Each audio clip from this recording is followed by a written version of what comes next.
What are y'all up to? How's life? It's Friday. How you doing? How's how's everything going? Welcome to the stream, y'all. Josh, Lucas, Chronic, Nightbot, welcome. Dark Laser, someone, welcome back. I don't think you're a mod on YouTube, dude. I gotta make you a mod on there. I don't know if you can do them both. Well, you probably can't do them both at the same time. Fuck. I said hi to Nightbot. He's a person too. You know, we gotta say hi to everybody. Lazy Hedgehog, what's going on? Oh, Doug. All right, so what I think we're gonna do today is it's gonna be a short stream. I'm not I kind of have a headache, to be honest, and I've been working all day, so we're gonna work on some Philophobia stuff. I'll kind of update you guys on the progress and show you what we're working on Twitch. If you're on YouTube, I've been streaming pretty much every day on Twitch for the development stuff, about a couple hours a day. So if you want to join my Twitch to watch that, I don't know if you're interested in the game, but that's only my game stuff. Like YouTube is all the videos and stuff, occasionally my game, but Twitch is like all my games. So twitch.tv/TimRuswick. Someone, if you could put a link in there, that'd be great. But oh, you're on a tablet, I'll do it. Twitch.tv/TimRuswick. This shit always breaks my links though. Whatever.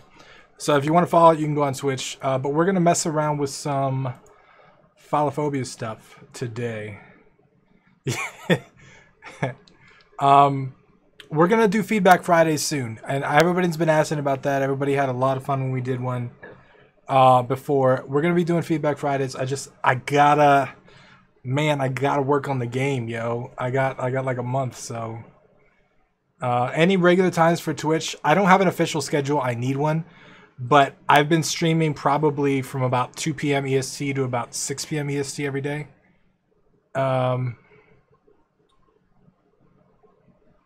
Tim chat doesn't work via Twitch and YouTube. What do you mean?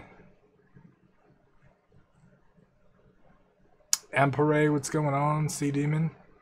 Your videos that help me with my ideas for everything. I'm starting my own game dev in March. Sweet, man. Why don't you start now, though? March is a long time. Why don't you start right now? What's stopping you? Alright. Oops, wrong one. Let's do this one. Oh, I don't know if the chat probably doesn't work with YouTube and Twitch.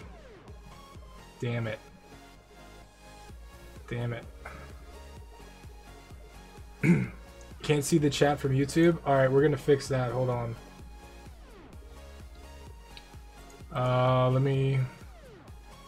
I wiped Windows, so we're having an issue with a few minor things. It says connecting. Edit settings. There's only one setting there. Oh, I'm sorry, guys. I don't know if I could do it without going off stream. The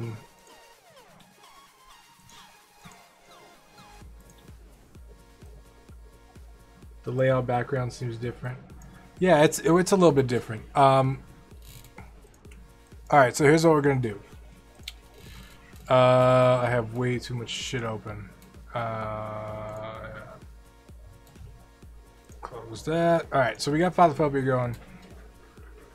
So, for those of you that don't know, I work nights and I'm working on the story and art. Oh, so you are working on it. Okay. I was about to say, if you're gonna wait till March to start, you know, you gotta start now, man. You gotta make shit happen.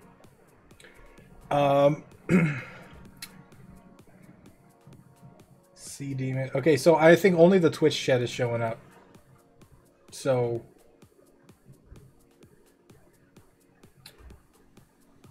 guys on YouTube, can you see the Twitch chat? And guys on Twitch, can you see the YouTube chat? Yes or no? It's supposed to show them both.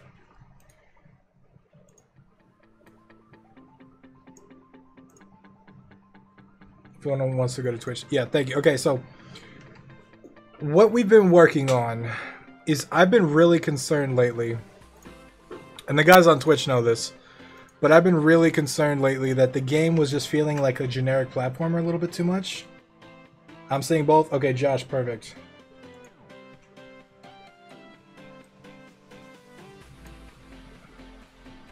Alright, perfect. We got it. We're working. Alright, so I've been concerned that this is turning into like a generic platformer, right? And I don't want that to happen because this game is important to me.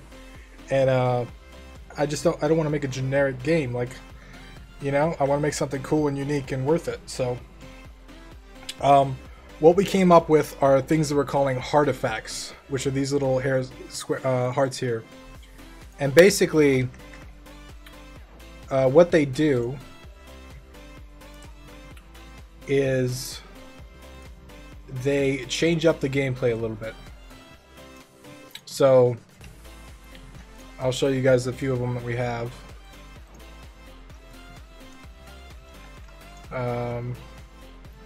And these are all temporary art. This is not permanent art at all, so don't judge the fact that I like hand drew them all. Flopcoat, what's going on? I see the YouTube chat. Alright, where's this going to show up? Over here. Alright, so we don't need this window then. Alright, so first of all, you notice a lovely green background. We've completely changed the backgrounds and effects on all the different stuff. I will show you the different backgrounds that we got going. For this game is based on the 5 stages of grief, if you didn't know, and we've got different colored backgrounds to represent each one of the things. So the first one is denial, and this purple background with these like heart fog effects is for the denial levels. I think it looks cool. We worked really hard on this. I'm glad it turned out well. For campaign Q2, we've got this red, angry looking like lightning effect, which I really like. We actually made this by accident on stream, and it's got like these little like lightning type hearts going on, which I'm really happy with those as well. And then for bargaining, we got what I just showed you, which is these cool little like green envious kind of like emotions with these little half and half hearts.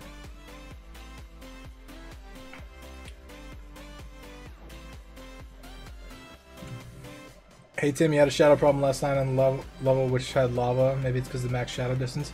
It's not. The distance is actually 0, so they're infinite shadows. But thin layers of bricks or angled bricks below a layer sometimes cause the issues. So I got to kind of design my levels around that little thing. Okay, so what we've been designing all this week are these Heartifacts. Okay, so basically these little hearts that you pick up. This one, for example, is like gives you like low gravity. You're kind of like whoa, and you like slide. You do super jumps. And then we have an auto swap feature where you literally just touch another one and you swap it out. So this one gives you like a strafe ability where you can strafe left or right like that. This one is slow-mo. You can't really see without any enemies, but it actually slows down everything. And then this one gives you a double jump. So with these cool little Heartifacts, I'm hoping that this is enough to switch up gameplay. Now obviously I have a whole bunch more of these. These are just the basic ones we ended up designing just to test out the system. Matter of fact, slow-mo and strafe are probably not going to make it into the game. Double jump and low gravity probably will. There's one that swaps gravity. There's one that swaps gravity, and then there's one that we're thinking about like a bubble shield. We're thinking about one that shoots and stuns enemies. We're thinking about one And I want these all to have detrimental effects too. So they're going to have like negative effects as well as some of the positive effects, especially because this section of the game is called bargaining. So to give you an example of the levels we've been working on that include this kind of stuff, I'll kind of show you the so this level, this has got the low gravity one. So this gets really tricky because when you jump, you like go into these guys or you hit the spikes. So you have to be super. I can't even do it. You have to be super controlled with your jump to like to because you get like this inability to like the controls are really tight, right? Like I can do whatever I want in air. I have full control in air. But the second you get this, the controls get really loose. So in order to solve this, like I can't get up there, right? Because I don't have a double jump. So I need this thing, but I also got to get it without I only see YouTube chat in the overlay, not my Twitch chat. Is that normal? I thought it was only Twitch chat. I only see Twitch chat.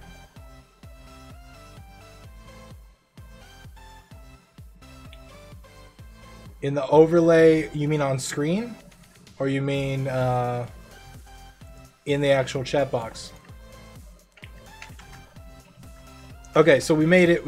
Now we gotta get over here. Alright, so now we gotta like... Oh, god damn it.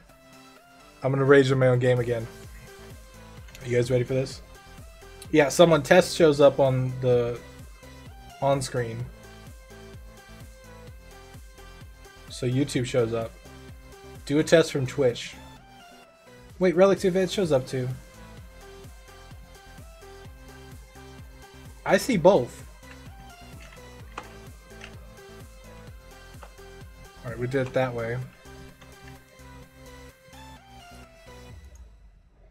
Hey Tim, greetings from South Africa. Greetings from the United States. Welcome to the stream. Oh, this is harder than it looks, guys. I really like how this switches up gameplay a lot. So I think we made the right decision by kind of taking extra time to build these Heartifacts. If I can get this. Ah! Okay. I'm gonna rage. Okay, so let me just get this correct, someone. So, in the actual chat, YouTube chat is not showing up on Twitch. And Twitch chat is not showing up on YouTube. But in the chat, in the video, it is. I'm still waiting on the bubble shield. I gotta prototype that out, because I don't... that might break a lot of stuff.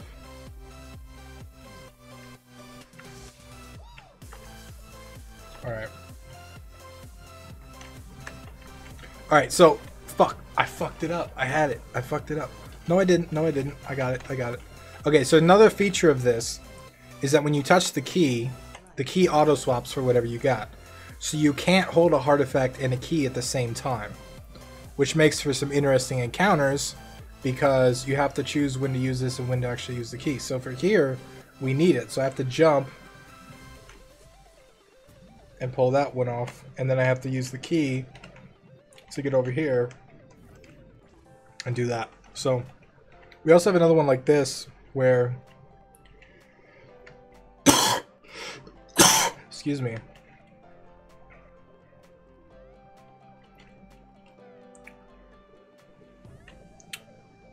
This is like a Hail Mary type of jump. You gotta run and jump, which I didn't make it. 9 weeks straight that I've been here. Skyboy, welcome again, man. We are Team Game Dev Underground. As long as you guys don't join the Tim Dev cult, I'm good with that. I'm not trying to start a cult.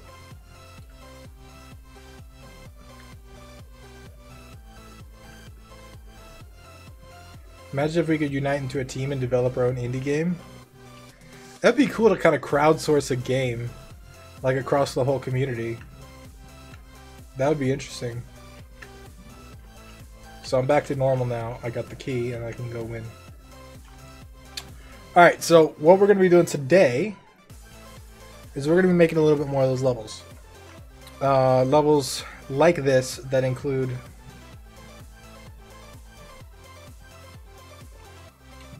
You said you started a cult of Tims on Discord as a mistake. I never actually started the cult of Tims, okay? I made one joke about it, that we were turned into a cult, and then everybody started changing their name to Tim. And now we've got, like, Tims everywhere. Starka Tim. We got, like... There's lots of different Tims on here.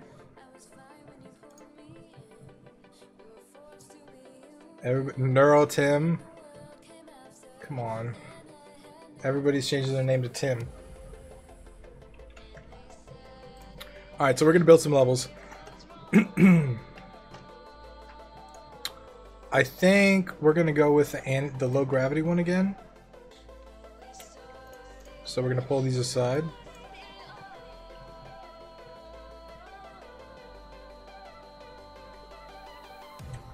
I'm just starting my C# adventure. Any advice? Focus on the game, man. If you want to learn C#, learn C#. But if you want to make a game, make a game. Keep your eye on the goal.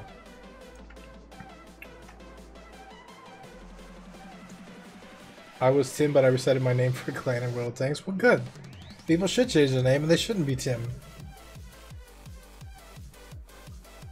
I'm getting calls today all over the place.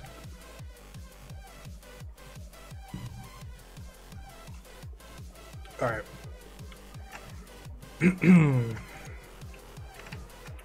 Layers, unlock the map. And we're gonna... I want to make a level that's about... I left the voicemail. I want to make a level that's about the slipperiness of the jump in low gravity. Hacks Flixel, I have heard of that.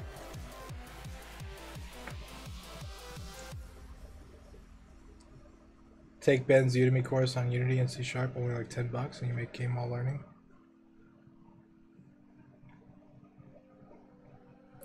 I've never taken the course, but I've heard good things about the course.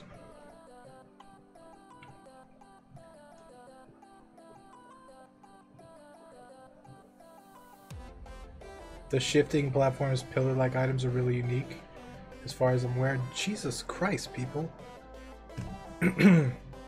Gave you the idea. Are they done as 3D objects? So it's not actually 3D at all. It's all 2D planes. And the way that it works, I'll show you. So this is 2D. It's just infinite shadows. So it's basically line of sight. Like it blocks out the whole level, right? But as you go, it's not actually 3D at all. It's just a line of sight shadow. So it actually looks 3D, but it's not.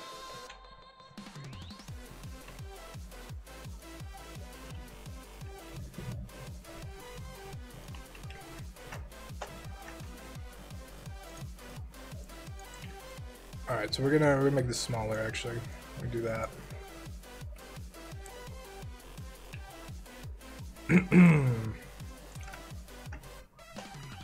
We're gonna make them, oops. How do I get to that? What layer is it on? Map below, let's put a map above. Oops.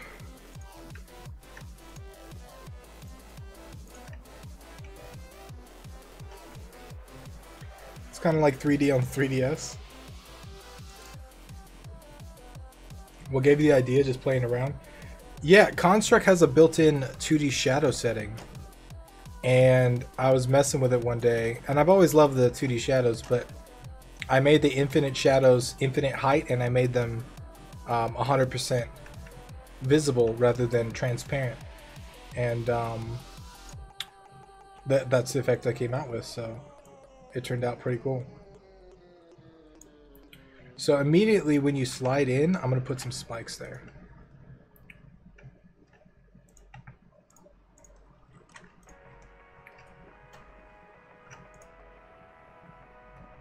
We're going map above. I'm going to lock map below, put a map above. So the effect that I want right here is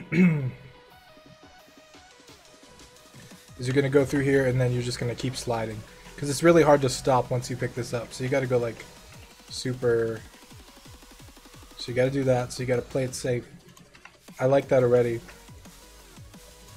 So then we're going to do like something like this over the top. But we're going to put a few spikes here. So if you jump too high straight up, it's going to kill you.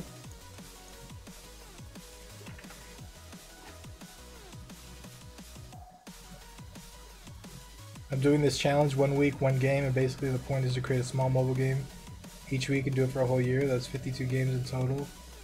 My goal is at least 40. I'm also posting daily on Instagram, Facebook, and Twitter. Almost ready to publish my first week's game. What do you think about this? That's a big commitment, man. Have you ever finished a game before?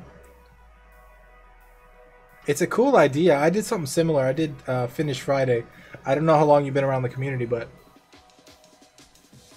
if you remember the Finish Friday stuff we did a couple months ago, basically I would take an old project that I had sitting around on my hard drive. Every week for 8 weeks, I would just complete it or delete it. That was the thing.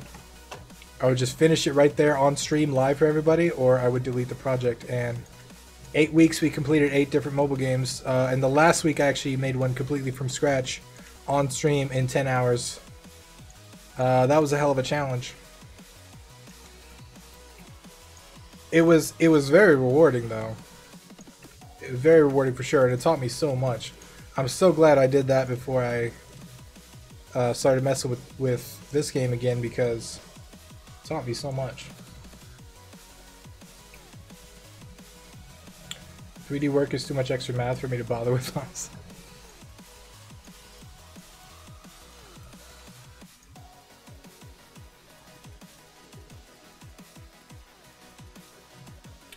Tim, do you think the story of the game I'm working on is good? I think if you think it's good, then it's good. I think you should stop looking for validation. Make the game that you want to make, man. I couldn't join the Finish Fridays because of the time zones. It's 1:27 here, for example. I like sleeping.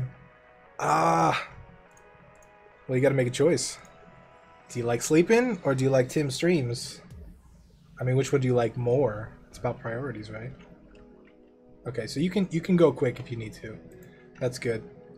Speedrunners will like that.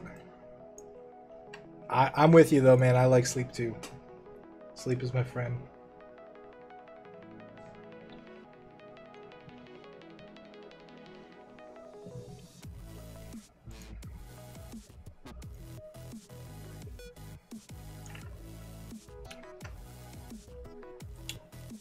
What's up, Tim? How are things? Things are good, man. How are things with you?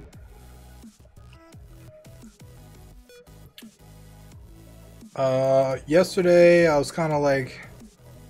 Yesterday and the day before I've been kind of stressed about the whole deadline. And I still don't know what I'm going to do in the deadline, because honestly I don't think I'm going to make the Valentine's Day release. So I'm still figuring out all that stuff, but I'm good now.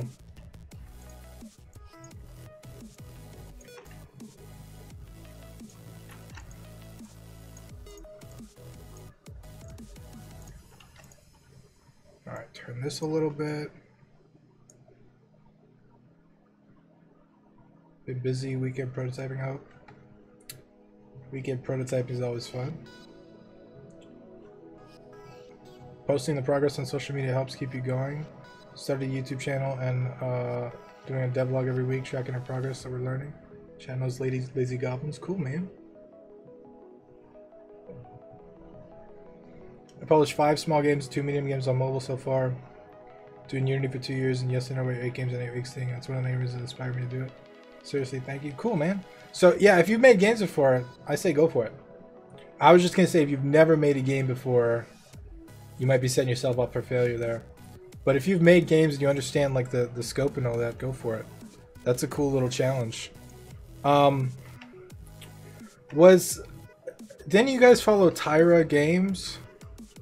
He was doing a challenge like that, I think. And I should reach out to him, man. We should do a collab because I like his channel. He's cool.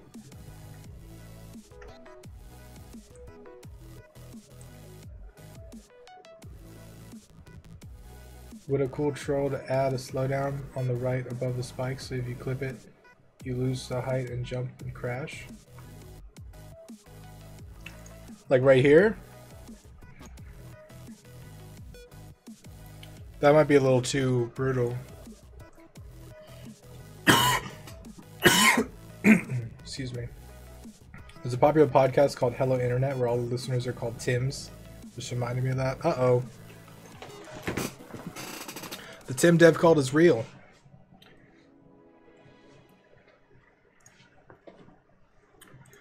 Alright, let's test this out, see how it works.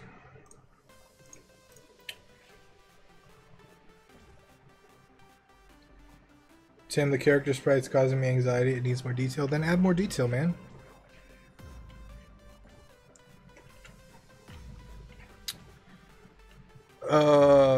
That's gonna be hard. That's hard to do without even the lip. Actually, let's knock this off. Let's put a stopper here.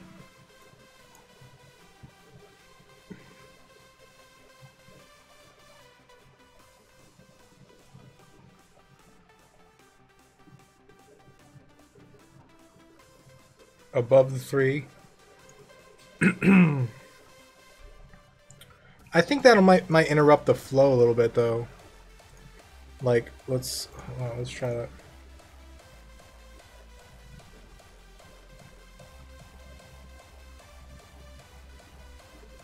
Tower Game is one of my favorite YouTube game dev channels.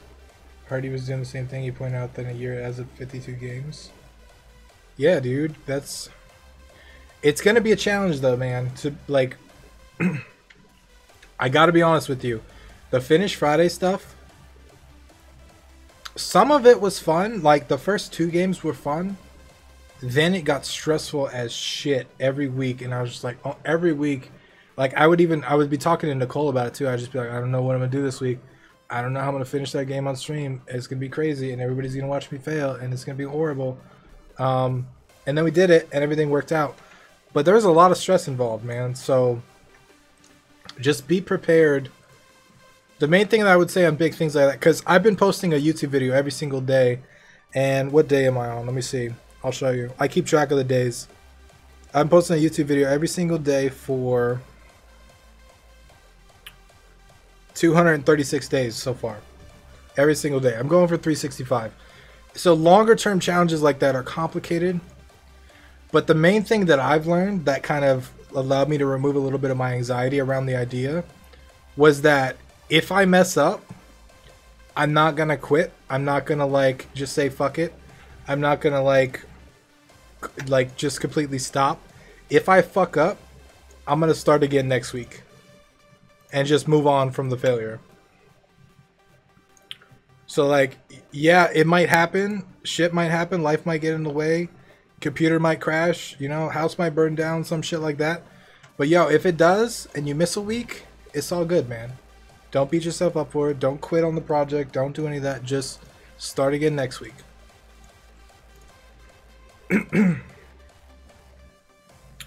Looking good, Tim. Spike traps now? Yeah. Ravenheart, what's going on, dude? Yeah, we've got little spikes here. But the cool thing about this level, these little modifiers, we call them Heartifacts. So you have a regular normal jump and complete control, but when you pick this up, you get slippery and you get low gravity.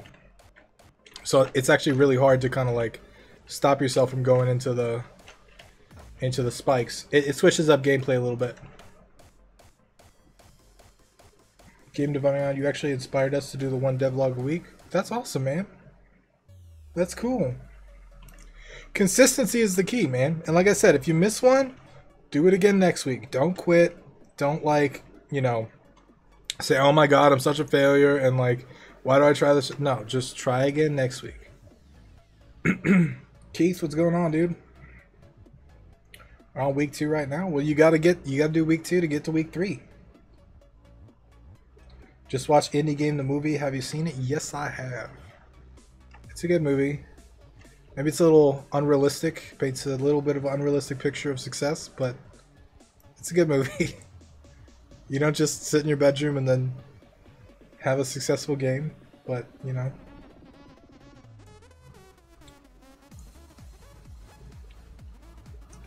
I heard about Black Rim or whatever. Oh, we can't bring that up, man. I gotta finish this damn game first. Alright, and then right here we're gonna reset into a bigger challenge.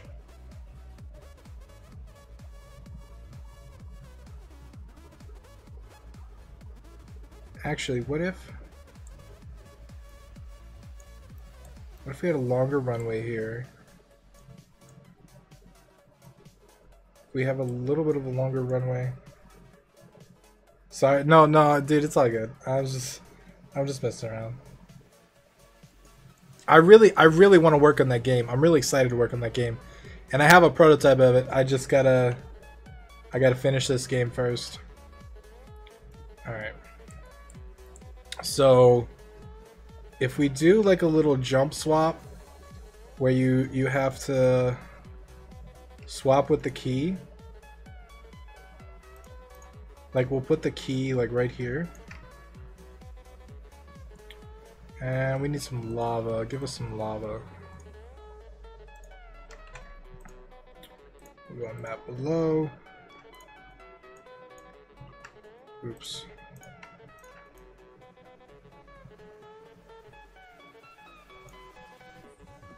Yeah, that looks good. And then something like that. Actually, we'll do a little bit lower to give you a little bit of margin of error.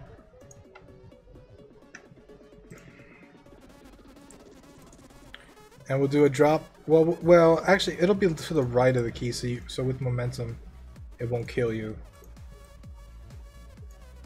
And then you should be able to make that jump. 1, 2, 3, 4.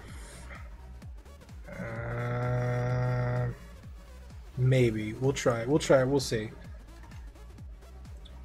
This game would be awesome in a hand console. What do you mean a hand console? Like mobile? I think it would work well on Switch. I don't think it would work well on straight mobile because it's too sensitive for touch controls. I don't like touch controls at all, to be honest.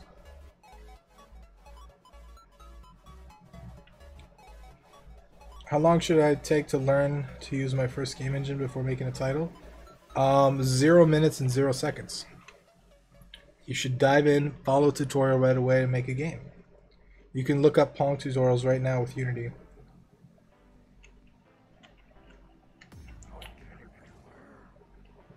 Put it on Switch.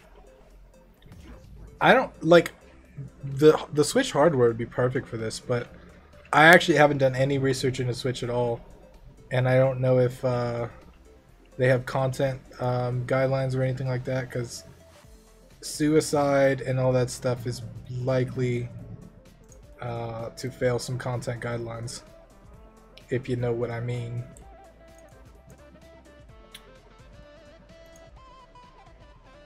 This game has suicide and hell and demonic hearts.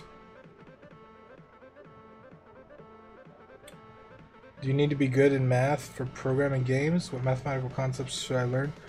I think you should dive in and start trying to make games. I think you should learn math on the way to making games. The Binding of Isaac is on Switch. Yeah, I've heard a lot of good things about Switch. I was talking to Alex, the CEO of Tiny Build, and he was saying they had a lot of success on Twitch, way more than Steam. So I've heard not just him, from a lot of different people. So I'm considering it.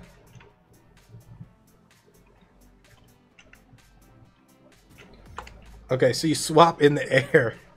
That gets complicated because you immediately fall on your face. I don't think you have to worry about suicide. The game actually, when it ships, it's gonna have a little menu option with the suicide hotline and all that. Just because, like, I'm sensitive to that stuff, right? Like, this is art. This is important to me to tell this story. But this game does have suicide in it. It does have hell. It does have this guy dealing with some deep shit. And if someone's going through that, I want to get them the help that they need, you know? So it's going to have a warning and all that. And oh, fuck, that's so hard swapping midair. I don't know if we can pull this off. Okay, well, you just gotta let go of the controls, I guess. It drops straight down. Maybe we'll do that. We'll make it to where you gotta...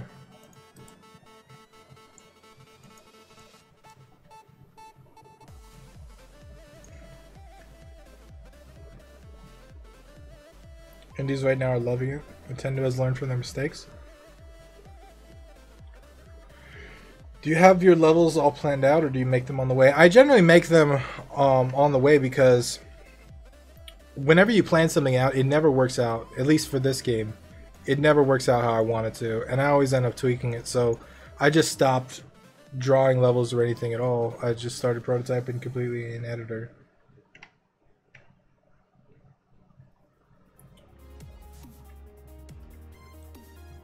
Oops, wrong tool. Make your game and you learn on the way. Don't just read an entire textbook from cover to cover and dive into programming. I completely agree, dude. Because I used to do that. Read entire, like, programming books, like, from start to finish. Don't do that, man. Just dive in and start making games.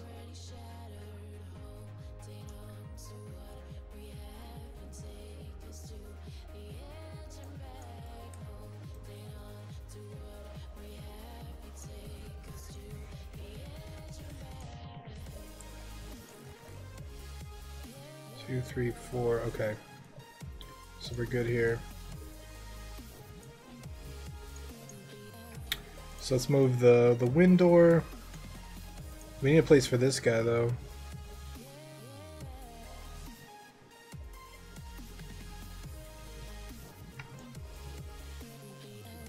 I wonder if you can get it from right there. Let's try that. I don't know.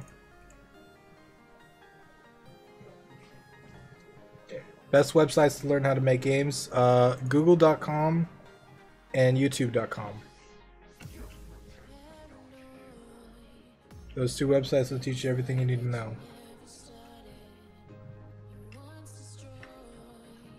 I don't know if we can pull this off. Well, we did. Maybe I should make it a little bit harder then. If I can do it in one try, it's too easy. That's my rule.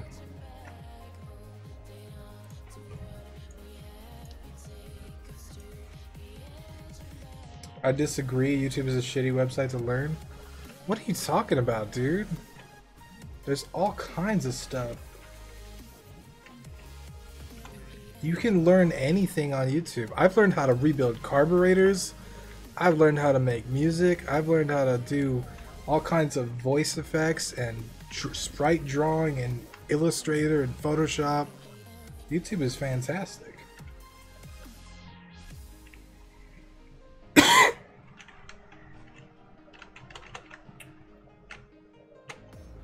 That's maybe a little too hard.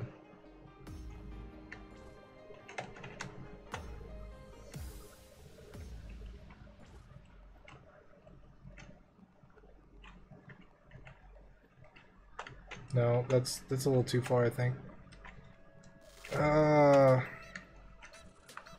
No, we did it. We did it.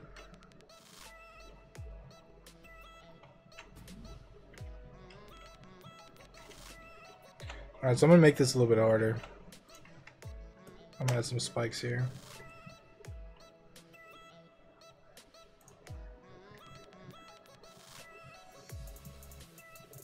Have to be careful with possible bad advice. You gotta be careful on the entire internet with bad advice though, dude. It's not just YouTube.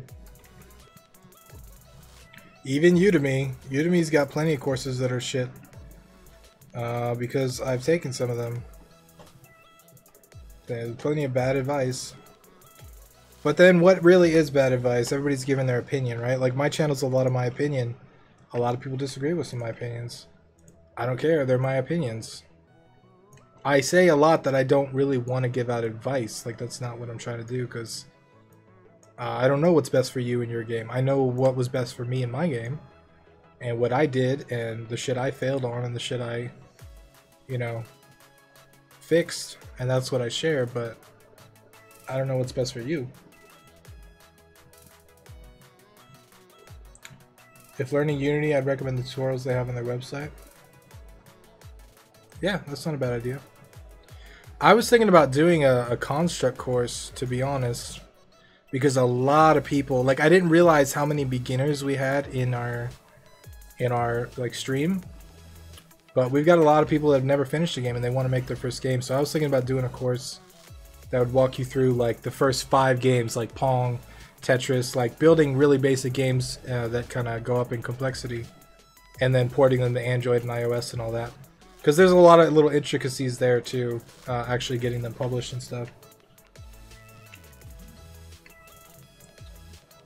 Oh, that's hard.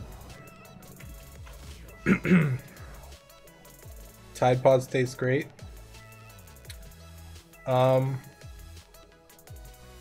you want me to call somebody for you, dude? Can you get those both in one jump? I bet you can. Let me try. Tetris isn't a small game. No, it definitely shouldn't be your first game. But it's small-ish. I think someone asked me, I don't actually know if I responded to it. I'll respond to it afterwards. But someone asked me if, they said a lot of people recommend they build Tetris as their first game, and I recommend Pong. And why do I recommend Pong over Tetris? Because Tetris is actually more complex than it seems. There's a lot of little details in Tetris that a new programmer is going to have trouble.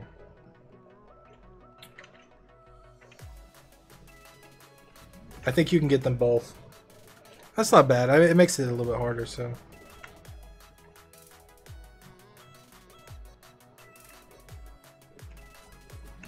Yeah, you could do it. It's harder, but we gotta do it and survive, though, to prove it. That my only rule with level design is I gotta be able to complete the level. That's my rule. Damn it!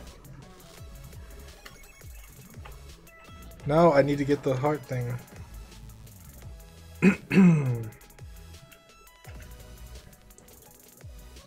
Tetris seems pretty intimidating for me, actually. You gotta work your way up, man. This game seemed intimidating to me at one point in my life, too. God, I missed it. Alright, we did it. We did it. Victory dance. Alright. I think this level's good to go. It's got a little challenge to it. Let's add some corners.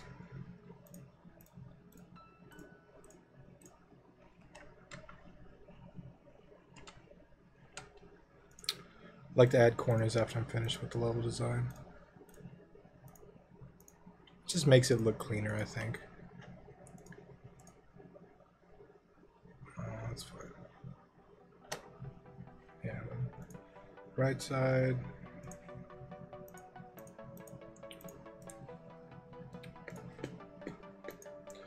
What are you guys up to on a Friday?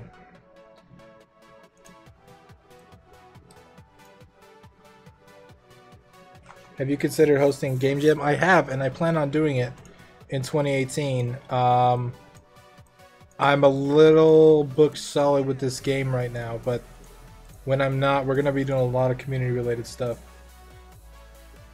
I'd say do Pong, Brick Breaker, then Tetris. That's probably a good order. I would throw something in between Brick Breaker and Tetris, though. That's probably a good order, dude.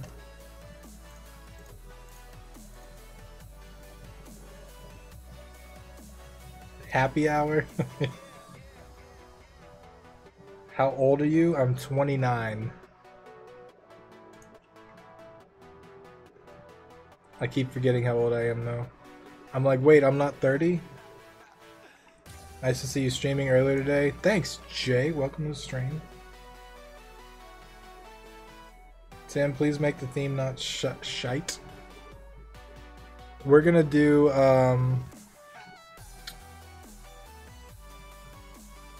the more you have, the worse it is. That's our theme.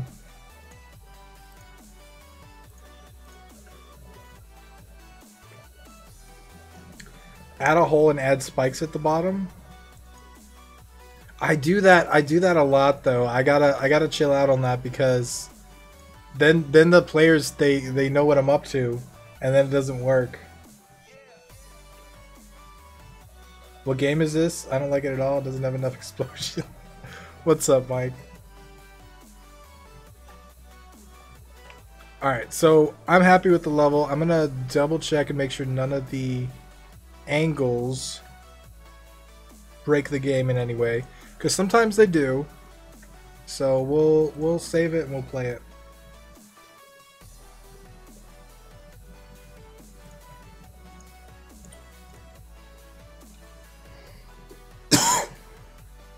No, not that theme.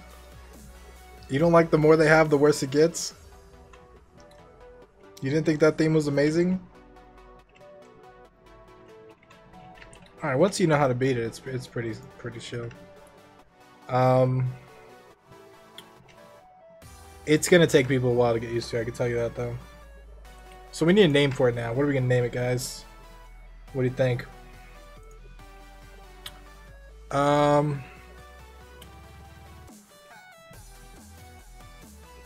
We already have a level called Jump Shot. Actually, I'm missing a corner there.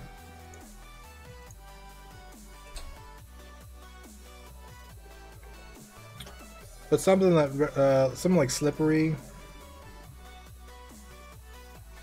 You plan on joining the next Loot 'em Dare, the one from April? Probably. Not 100%, but probably. I like Loot 'em Dares. Call it Dropping By. Spike to Your Heart. Those are cool.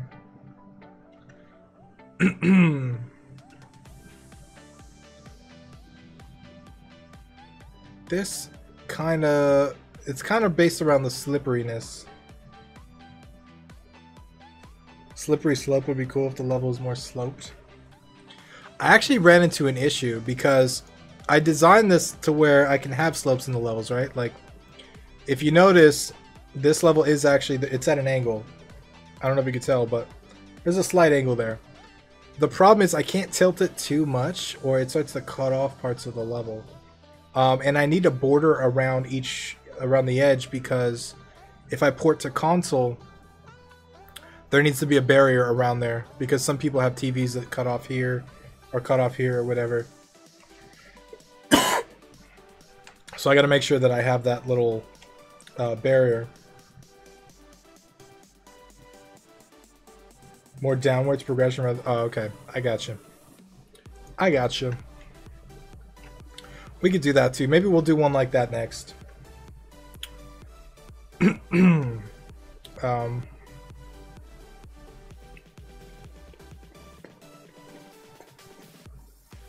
Alright, we got 50 people on YouTube and 15 on Twitch. That's up there. That's 71 peeps. Glad you guys are coming and having a good time. Alright, so for name, I'm thinking like...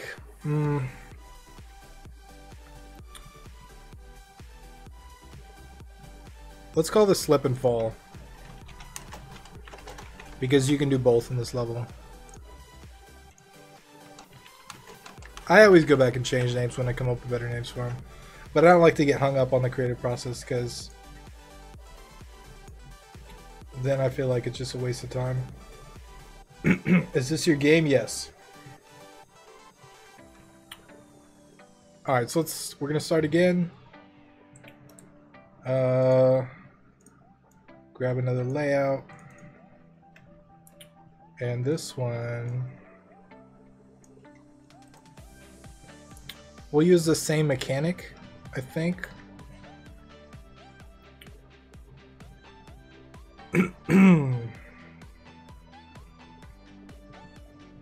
But this one we're going to use the other enemies.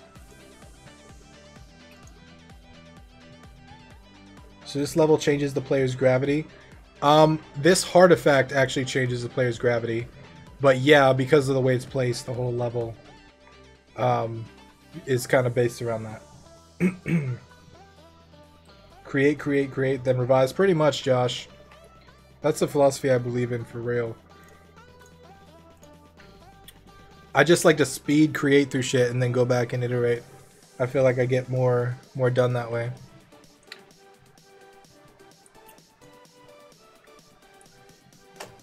And remember, this can be swapped with the key, and you can't hold the key and this at the same time. So you got to choose between the power or the key. So you can't actually win with the power up. You got to get the key. So that creates some interesting choices as well. All right. This one's gonna be based around the. We're gonna start him in the middle, like this.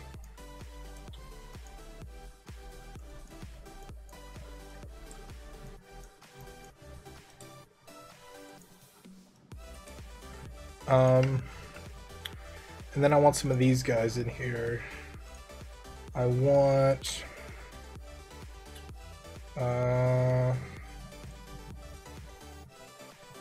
Heartbreak Lich. I want some of these guys in here. And these guys, once you touch them, they pop out. If you touch them again, then they die.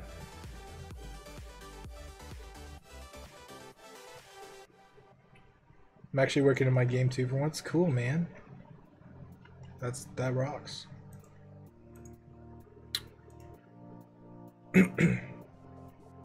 Are these all one screen, or can your game scroll for a larger level? I can scroll. There's a boss fight. I won't show it to you, but there's a boss fight that's basically a chase sequence where it scrolls. But I like keeping them one screen. I feel like that's it, because this game's supposed to be really quick and fast paced, right? So when you die, you instantly restart back at the beginning. If you make the levels too long, then you either got to add checkpoints or you got to really frustrate the shit out of the player. And I don't want to do either one of those things. Not that I don't want to add checkpoints, but I like keeping it simple. Tim, one thing I'd like to see in one level is a big level on vertical. So a level where maybe you can fall a big distance, so you give the player the sensation of a level way bigger than the others. If that makes sense. All of the intro levels, I don't know if this is something kind of what you're talking about, but all of the intro levels start with a big fall. Do you mean a bigger fall, like more than one screen? But like, this is the very first level in the game, and you're like kind of falling into the depths. And then every time you beat a boss, you fall into like the next circle of hell. So this is the right after the first boss, you kind of fall through, and so on and so forth. Is that kind of what you meant? More than that? Okay. Yeah, that's something. I have a level planned in later stages where you're climbing up. It's like a chase sequence, but it's up, and the camera scrolls up with you as the lava's chasing you, as well as the boss. I might do something like that.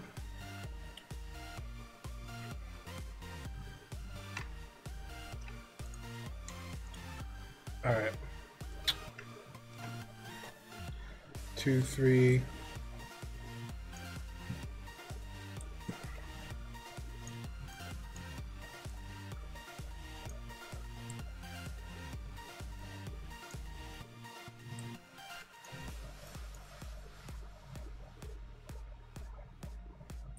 Draw the game's heroes in some sort of hell, right? So it should be deep. Yeah, for sure. That's a justification I use a lot for a lot of the stuff that I do. When someone's like, it's too hard, or this game tries to fuck you over, and I'm like, yeah, you're in hell. Like, the demons aren't going to be nice. They're not going to be like, oh, are you having a bad day? We'll tone it down. We'll make it easier for you. So, I get you.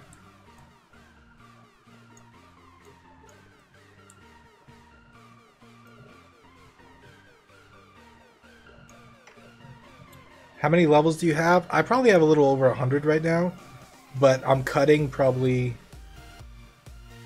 at least 50 of the ones that I have. So level design for this game is really, it's iterative to a point, but then I also want every level, like every single level should be a level where you can describe to your friends and say, hey, that was the level with that. That was the level where you did this.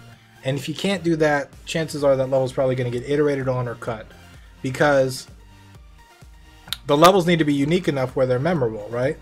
And if it's too much of the same old shit, then you're going into that generic platformer land that I was talking about, where I don't want to make just another generic platformer. Like, I've done that plenty of times. I want to make something cool and unique. Plenty of people can make generic platformers. I want to make something awesome. So we're going to line these guys up. Give you no room, so you got to speed past them.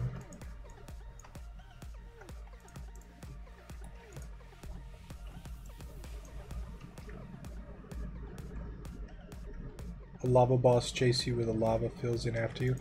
Yeah, that's actually... I'm not going to spoil anything, but that's one of the last sequences in the game, for sure. And it's going to be really difficult.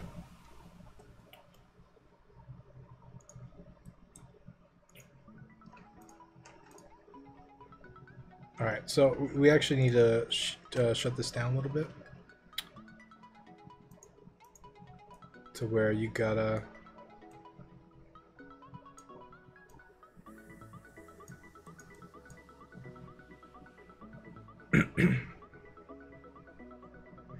I'll be honest, when I start making games, probably I'm going to definitely use that philosophy. There's way too many generic game levels out there. Yeah, I mean, it's something that's really important to me, right? Because anybody can make a generic level. Like, I can make... There's so many hard levels I can make with this. But they don't have, like, a soul. They don't have, like, a... I don't know. They just feel generic, you know? Like, oh, jump over these obstacles, do this shit. Like, one of my favorite levels in this game is... I'll show you guys. One of my favorite levels is...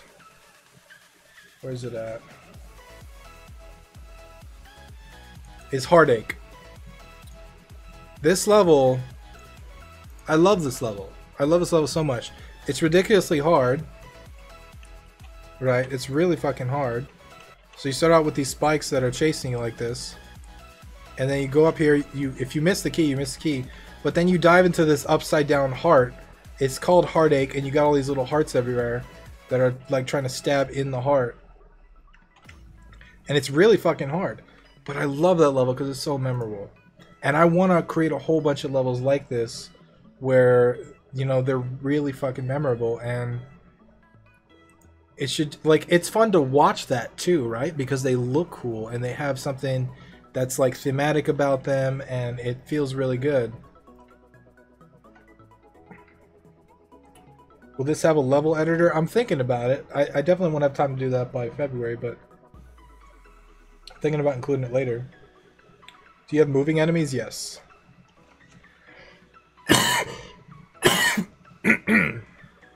We have a lot of different enemy types at this point, but I'm working on unique ways to kind of showcase them.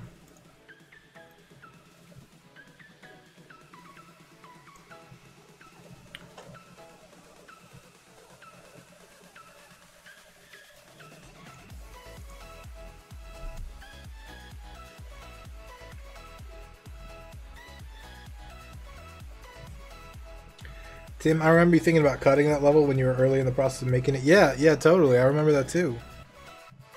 And we kept working on it, and it really turned out to be one of the coolest levels, I think.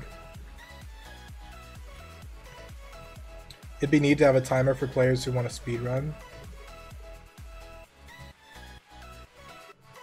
What do you think about adding games that Steam Greenlight? You can't do Steam Greenlight anymore, dude.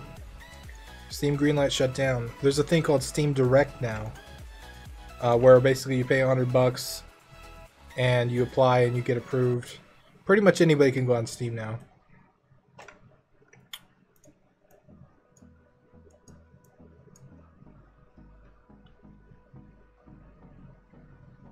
Let's go pack my stuff for tomorrow, heading off to Prague. No computer developing for the weekend. Thank you for the stream and heads up. See you all next week. See you later, Dragon. Have fun, man. That sounds like fun. Hopefully it's a chill trip. Not a stressful trip or work trip or anything.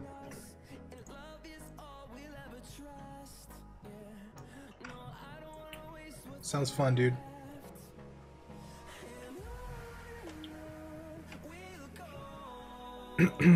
Alright.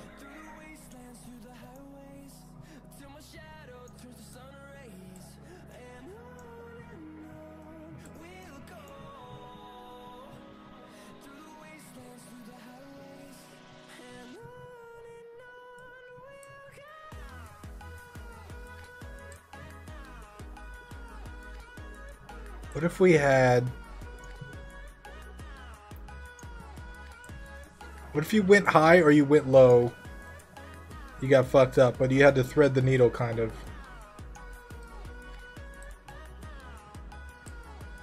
That could be interesting. We'll see how that works. See if I can make that work.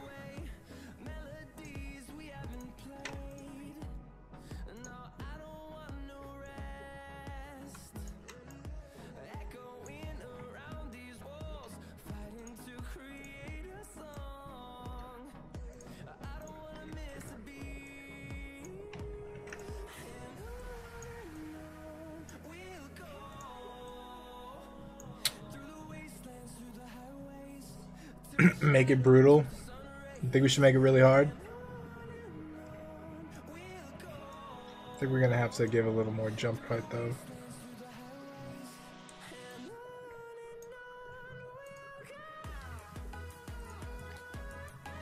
Back, what did I miss? You missed everything, man. The stream's over now. What were you doing? That's probably a little too much room. We could probably get a... yeah. Something like that. Alright, let's see how this plays.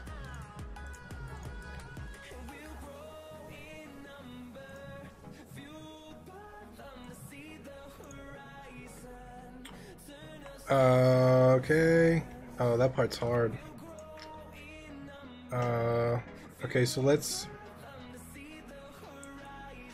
give a little bit more room. You probably need a little more speed up room though, to be honest, so we did that and we gave you a little bit more room right there to run. That worked.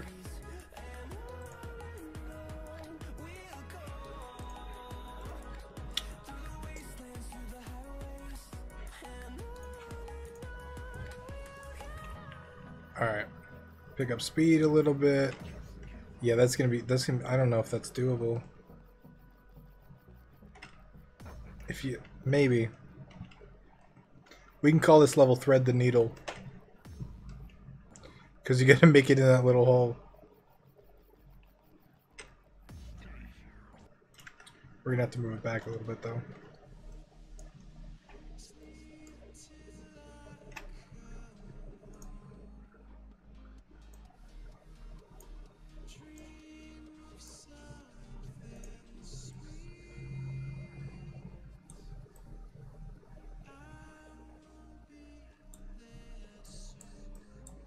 Alright, so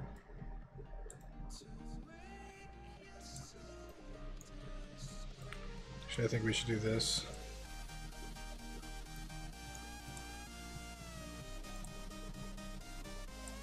We should have 3 there, and then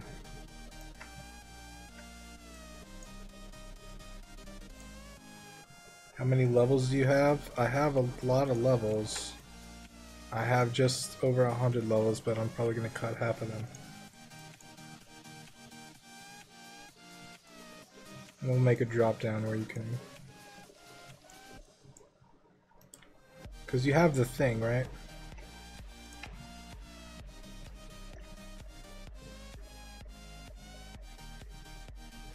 Alright, so let's move this guy back. And let's make some more of these.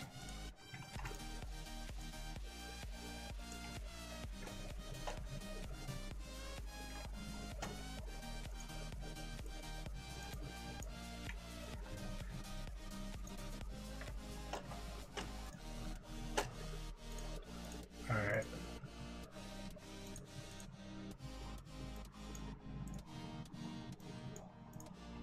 There we Oh, did I copy it? Oops. Alright. So let's go back here and see if we can make it now. I think we can. I think we can pull it off.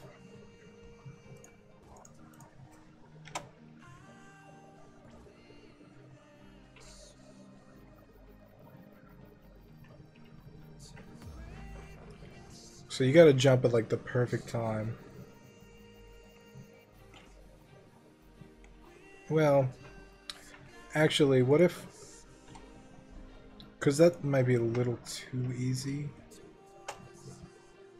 What if we get rid of this block right here? Then you really gotta thread it perfectly. And actually, I'm gonna add a second layer. Because we're getting some bleeding there. So...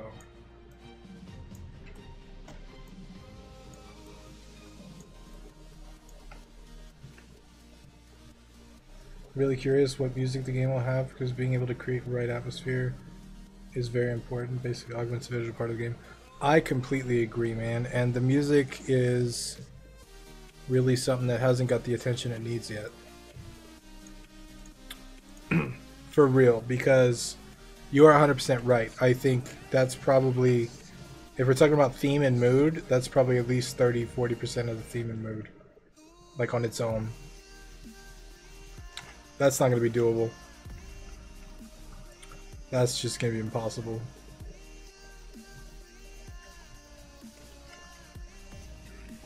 What we can do, though, we could put this back here.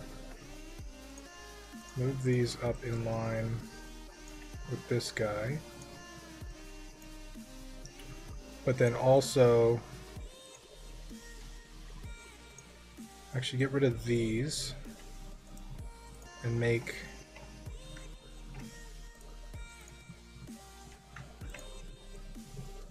that just like boom. Angle it up slightly so you can kind of make it in there. How many are on your team? There's 3 people on my team. It's me, myself, and I. And we work together pretty good for the most part. Sometimes we get in fights, but other than that, it works out pretty well.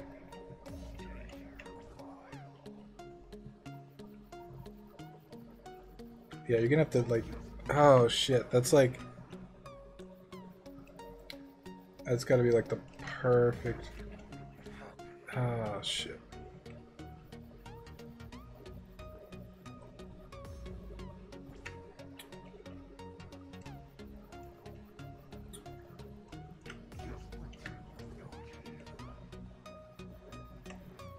As long as there isn't an Irene involved.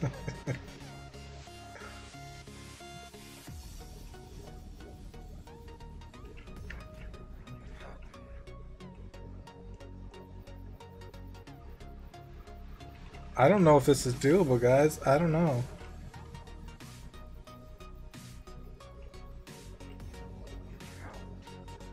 He was making this game alone, so don't expect much from the music. The music is actually something I'm considering hiring a composer for. It's that important. And as much as I would like to do it myself, I don't have the skill required to deliver the emotion that I want to deliver with it. Oh shit, we did it. We did it. That makes it possible. I'm considering outsourcing that. Matter of fact, I think I'm going to. I was originally going to buy music from like Audio Jungle or something like that. But I'm considering like hiring a full-on composer for it because it's really important, man. It's really fucking important. Like, I can't understate that enough. It's really important.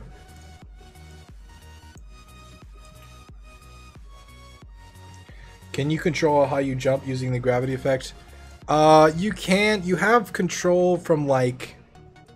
I'll show you. So, if I tap the jump key, if I tap it, I jump maybe head height right there. So I just barely tap it. If I hold it, I go higher. So if I hold it, I can go all the way up here. So you have a little bit of control. Not a ton. How much do you think the composer will cost? I don't really know, to be honest. I really don't know. I don't need a whole lot. Realistically, I probably need 4 bass tracks and 4 boss tracks. And all with like the same general theme and tone. Well, different themes, like one on denial, one on anger, one on bargain, and so on. But like with the same type of jingle. Like I need like a jingle designed, something that's unique enough to the game.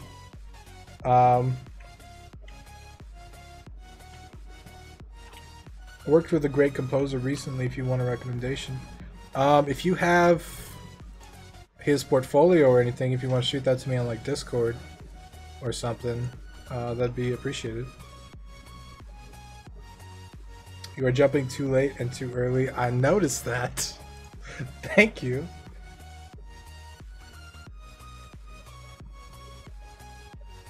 Have you considered searching through SoundClick? That's what I use in my games. Many just require mentioning the credits. Yeah, so I don't want to use any free or any even Creative Commons music. All the music is going to have to be CCO, public domain, or I'm going to have to buy a license to it. And it's complicated with free stuff like that because you never know. You never know if especially like on SoundClick or SoundCloud or any of those places, you don't know if they copied something from somewhere. You don't know what they used to sample it. Like if they just use one kick drum from some song and they don't have the rights to it, like it can cause all kinds of issues. And it's probably me being a little too protective. But I don't want to deal with that stuff. So I prefer to like buy actual licenses or have complete public domain stuff that I know is going to be safe. I'm gonna kind of space these out here.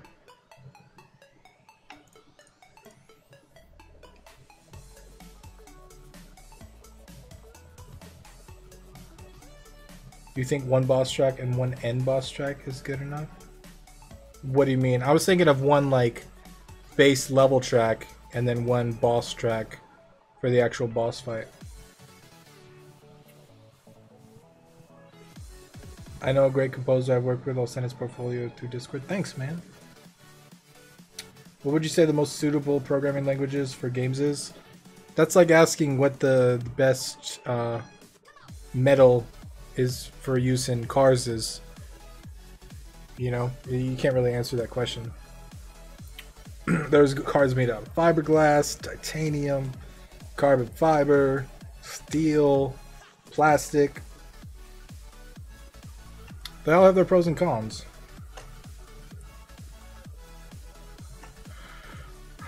Some are better at different things. Hi, Doug. Welcome to the stream.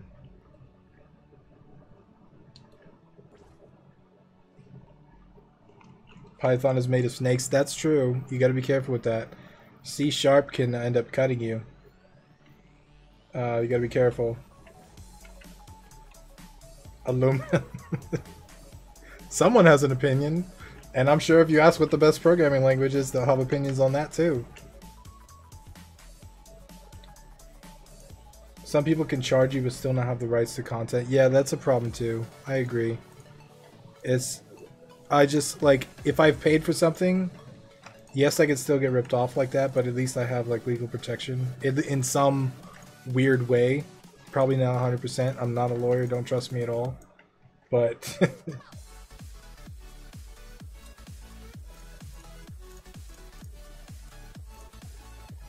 Doug is my dad. Everybody say hi to my dad. He pops in my streams every once in a while.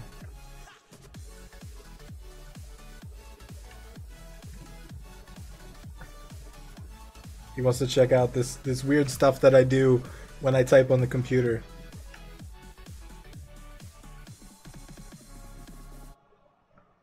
Should we fill this up all the way, or should we... Do you think that game development has a future? Hell yeah, I think it's got a future. Hell yeah. I don't know what kind of question that is. Like, I think game development, you know, like, yeah, I mean, absolutely has a future. I'm trying to, like, I don't know if we should fill this up completely. Probably not.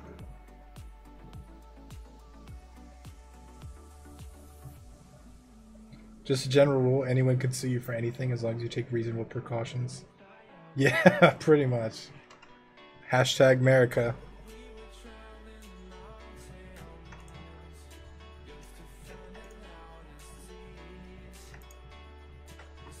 This is looking weird. I'm not sure if I like this.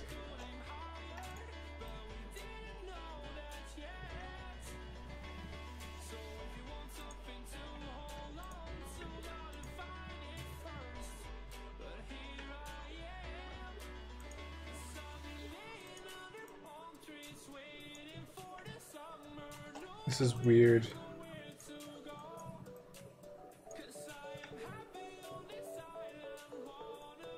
I guess this belongs here. And then this one belongs here. Yeah. What programming language is used for construct? There is no programming language for construct. It's what you call logic bricks. So on this event, this happened, conditions and actions.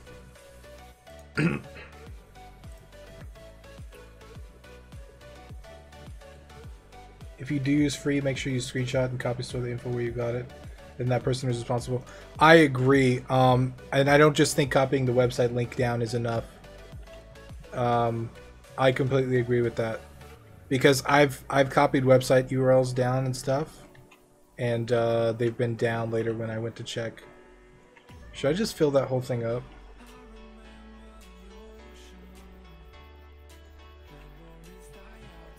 Maybe we can make a heart with them.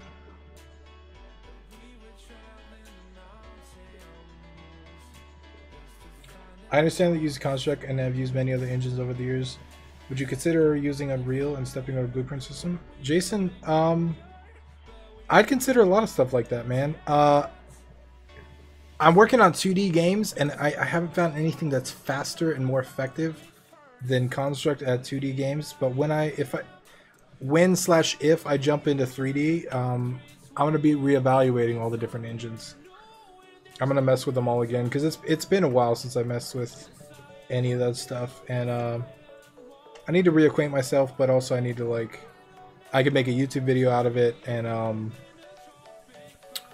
I'd like to know. And Unreal is probably one of the cooler engines out there. I didn't see my comment in Tim's list. Was it too long? Talk about the list on the screen. I don't know.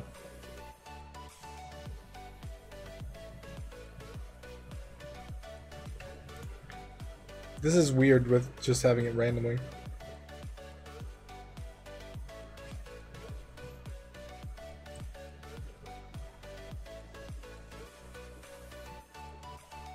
Construct compile, or is it interpreted engine wrapped? Is it free to use?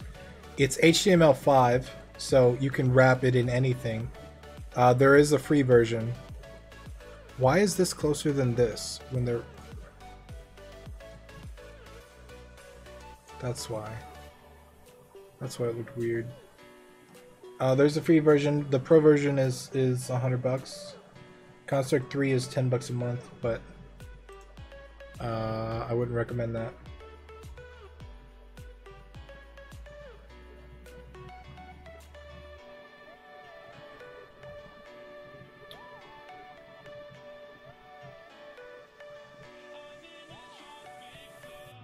What banned word? I don't know. I don't know what you guys are talking about. Nobody say Construct 3. Nobody say it.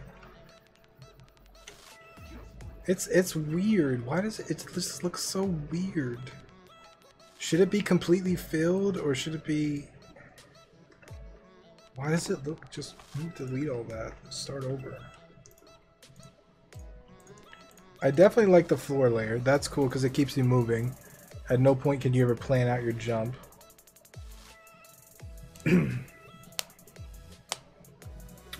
Sent you over my composer friend's portfolio. Thank you, man. Thank you, Cody. What's wrong with Construct 3? The Twitch filter is not working. But I have a Twitch mod now, so I can politely ask that messages be removed. Okay, so I say maybe we...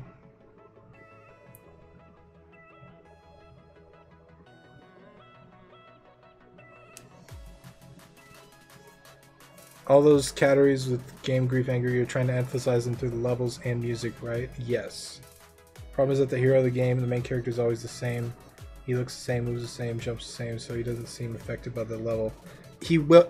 So that's one of those things that may have to get cut for time, unless we delay the game, which we may end up doing, to be honest. I agree with that, and that's on my list. I specifically designed his head. If we look at these animations, the run and jump, all this is just his body. His head is not. His head is actually a separate entity, and I did that so I could give him facial expressions. When the boss is chasing you, I want him to look back, terrified. When something happens above you, I want him to look up. But that's all stuff that I may not actually get to.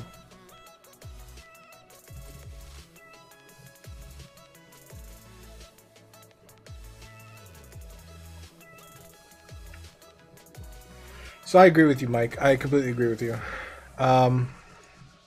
Maybe we don't actually need anything in the air. I'm going to try this again without anything in the air.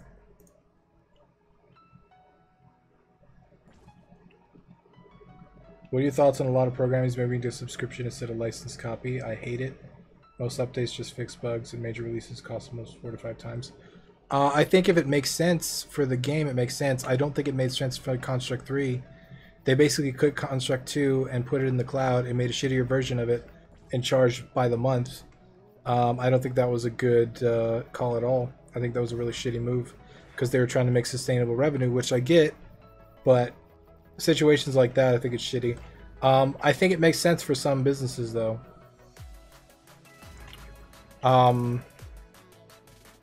Like for Dropbox, for example, anything cloud-based that needs to be cloud-based makes sense. Dropbox totally makes sense, and they have my $10 a month for the rest of my life, as far as I'm concerned. They're my #1 backup system. They share all my files between my laptop and my computer. They do, you know what I mean? Like, that's 100% a service that that I think is worth it. How many monitors do you have? I have 2 set up now. I have a 3rd one here, but I'm not using it. I was thinking about setting a 3rd one up behind the camera so I could look at chat and look at you guys while I was doing it, but haven't done that yet. All right, so I like the theme of this level. We're gonna name it Threading the Needle. Needle. And we're gonna finish it up here in just a second.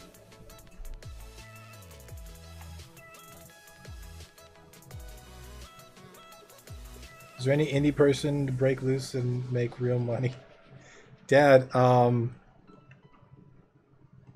there's there's lots of indie games that make lots of money. Dad, go on Google right now and look up a game called Minecraft.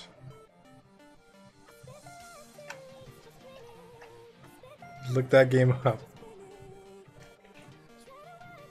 What's your opinion about Limbo? I'm asking about it to be one of the most emotional platformers out there. A lot of other similar games can't reach. I've not actually played Limbo. I've not actually played Limbo. I should play it before I release this because weirdly, I've looked at screenshots. I've watched a couple videos. PUBG, that's a good example too.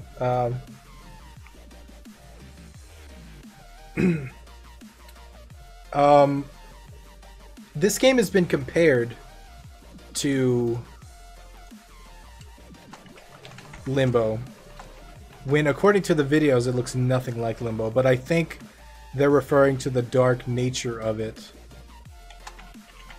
So maybe it's something I need to play because my game gets compared to it a lot.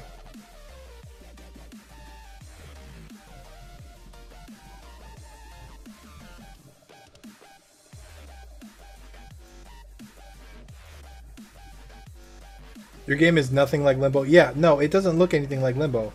But people constantly tell me this game is like Limbo, and I'm like, how? How? Like, what are you... Where is that coming from? But it keeps happening. Like, it's happened multiple times now. It's only related because the emotional feelings part of it. That's what I'm thinking.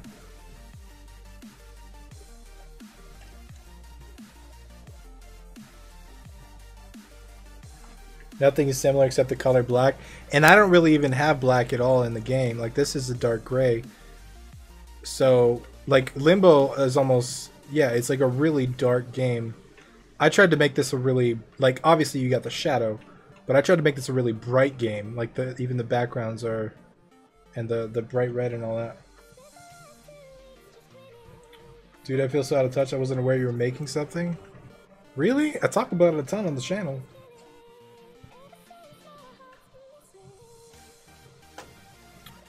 Alright, so...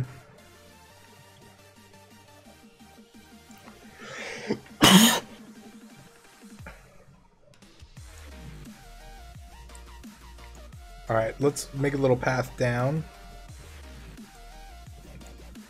I really don't see the similarity. I don't either. I think Jason's right, though. I think it's less about the actual gameplay and more about the actual emotional stuff. Because this game gets compared to Super Meat Boy a lot, too. And it's, I mean, okay, maybe some of the execution and the gameplay, but I always like to pay attention to what people compare it to, because that's, for marketing, that's really, really important.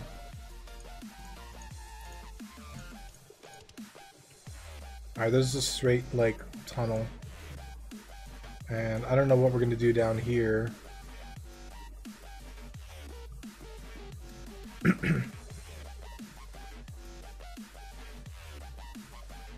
Macs are not good for anything except showing off. This is cool as heck though, man. Well, thank you, Jeremy. Appreciate it. Making a game that is inspired by Hotline Miami. That's cool. That's a cool game.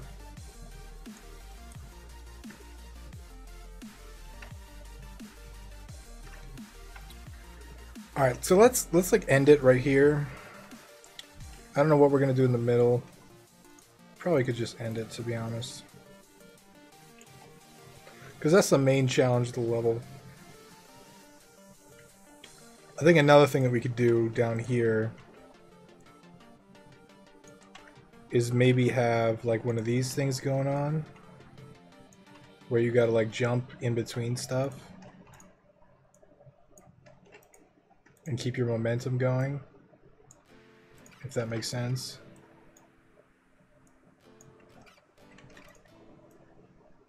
So something like that maybe, and then right at the end we'll have the key.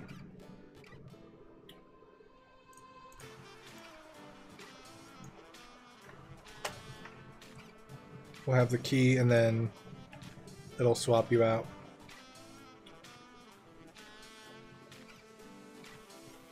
Those are probably a little too far apart though, because you could probably cheese it if you go slow.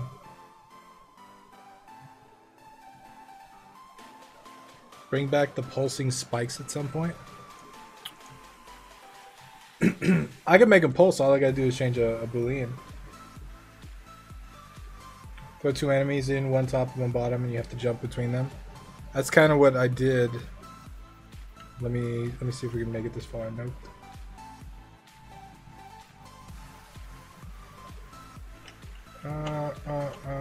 Okay.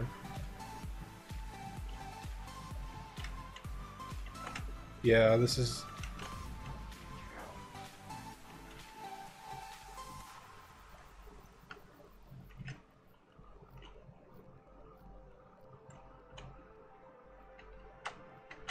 Oh, yeah. So, doing it slow and doing it hard is kind of difficult.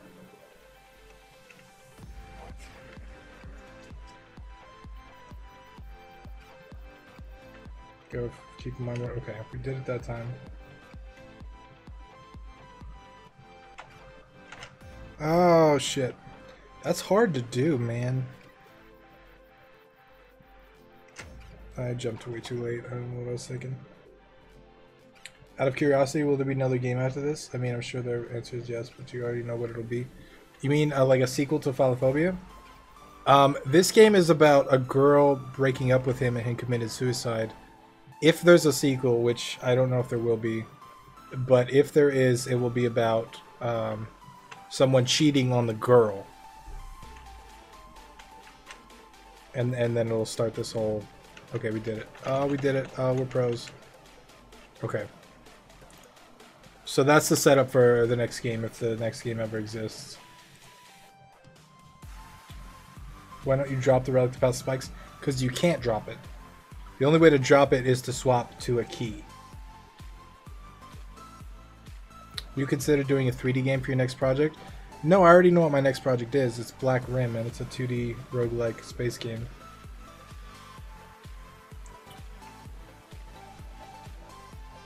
Yeah, I'm not going to work on Philophobia 2 next. Definitely. No, like, a sequel may happen, but it's not going to be my next game. I need a break from this, to be honest. This game has consumed my life a little too much. So... You could drop them at first, but we changed it.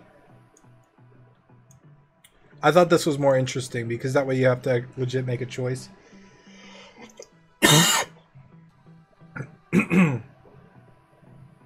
Like in levels like this, I can force them to play the level with the Heartifact the whole time. Or in later levels where there's more than one, you got to choose which one to use and so on and so forth.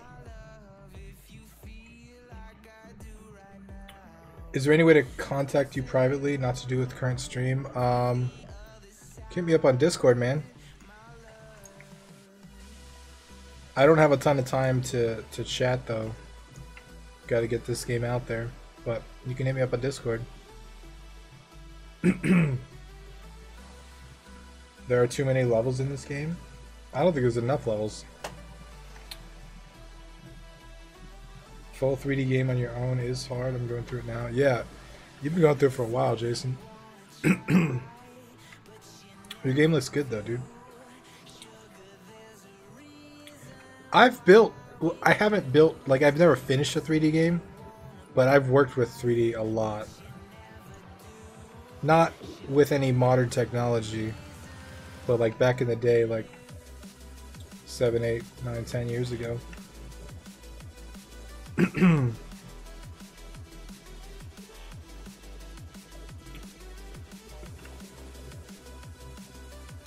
What about making checkpoints or adding lives now? I don't feel like that fits the theme of the game. Didn't you make some in 3D back in the FPSC days? I did. I actually, with Dark Basic, I built, well, one, I built FPSC Toolbox. That whole software was built around getting your models into FPS Creator. And I sold that. That actually sold really well. And then I built FPS Creator games, but I don't really consider that like making a game in 3D. I guess it kind of is, but okay. What else? Anything else we need to add? We need to add this guy somewhere. And I had a couple 3D projects. I actually made some modifications to the FPS Creator engine in Dark Basic. Made a 3D space game, kind of. I made this bulldozer game. How many levels were planned for this game? Originally there was going to be 100 levels and 5 boss fights.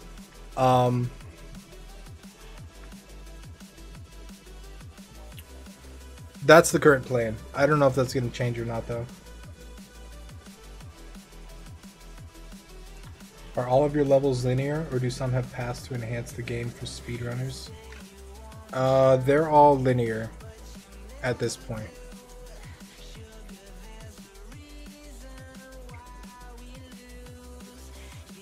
Where can we put this guy? What if we put him like right here so you gotta jump twice? Which makes it harder.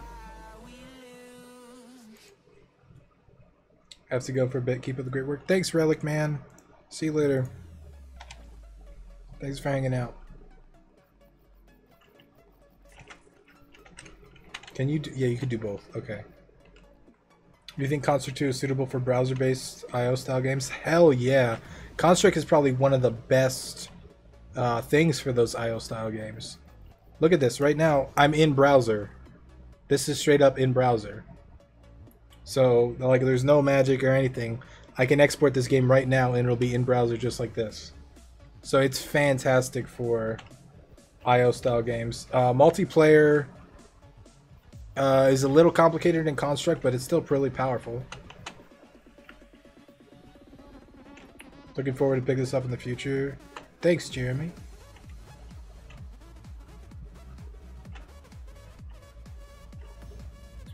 The bottom section seems too easy. Maybe a moving spike. So just to fill you guys in on the philosophy, I actually might change this up a little bit. But just to let you know, I like to have a main section in the levels. Like a main section that's like the main challenge of the level. And then I like to give them a break for the rest of the level. And I like the main section to be up front. Because the way this, like, if you fuck up in this game, right? Like, let's say you die. You start back at the beginning. So I don't want to, like, on really hard levels, I don't like fucking people over at the very end of the level. Because then you got to do all the hard part over again, and then you die in something stupid. But on easy levels, I like fucking them over at the end, because they're not going to expect it. Game progress is coming along smoothly. Great work, Tim. Thanks, man. Thanks, Shadow. Will this be on mobile? No. I don't understand how multiplayer works in Construct, though. It's actually pretty confusing, to be honest. It's pretty confusing, but it's powerful. So I would check it out.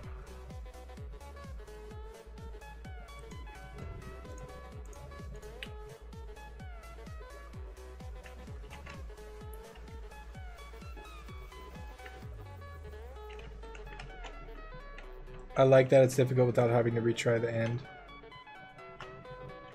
Yeah, because I'm making this look easier than it is. I could tell you the testers are gonna have trouble with this. Especially if you're used to the actual game mechanics. This completely changes up the gameplay. So it's gonna be a struggle to get that in right there. That's actually a good way to keep the flow going. Yeah, and it's not something that I came up initially. It's something I came up with after watching people play so many times and watching them go through like a really hard part of the level and then something stupid fucks them up at the end. And that doesn't create difficulty. That creates frustration. And that makes people want to quit the game. So it's kind of something that came from me watching people play. All right, I feel like I like this. I'm kind of happy with how it is. One thing I will add though, just for the fuck of it. Oh, not double that. We're gonna add some of these to make sure that they can't do this slowly. That's all I want to add, and then after that I'm done. Just so they can't do it slowly.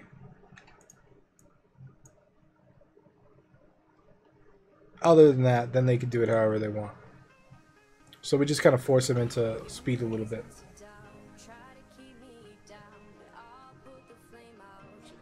There will be a learning curve, but it becomes really easy to understand the mechanic.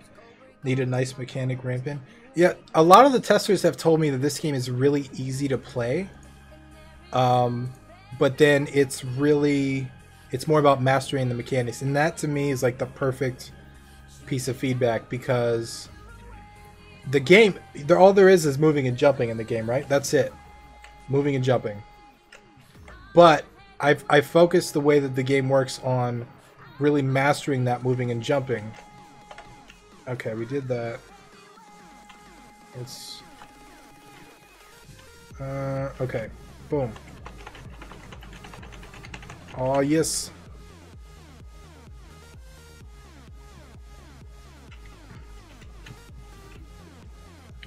Alright, I'm happy with that level. So let's add some corners.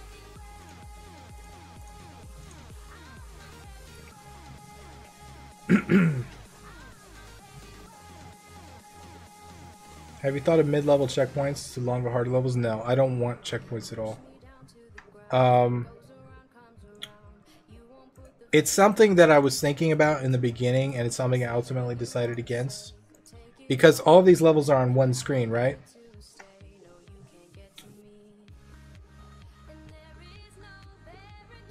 So I think like this level in itself is kind of like the game is set up to where it doesn't really need checkpoints. And I think too it'll interrupt the flow of the player. Like if I try to make my games with some sort of rhythm, right? Like this is about jumping at the right time and threading that needle and then jumping, and all these are spaced out perfectly to make sure you can make the jump with the right flow, and especially with the low gravity, it's even more important. I think if anybody wants to speedrun this game, I'm not sure that they will, but if they do, I think they'll find some stuff that they'll really like. It's kind of built for that, and then they'll find some stuff that's designed to fuck them over if they speed through a challenge. So I have kind of both. Actually, I'm gonna get rid of that. You can make this a corner too. Gotta run, looking good, Tim. Later, everyone. See you later, man. Thanks for hanging out.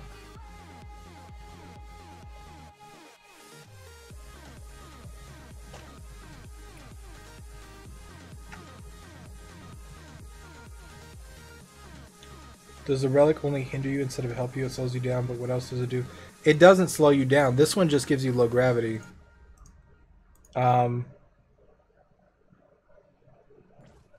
So right now, I can only jump this high and I can only move this fast.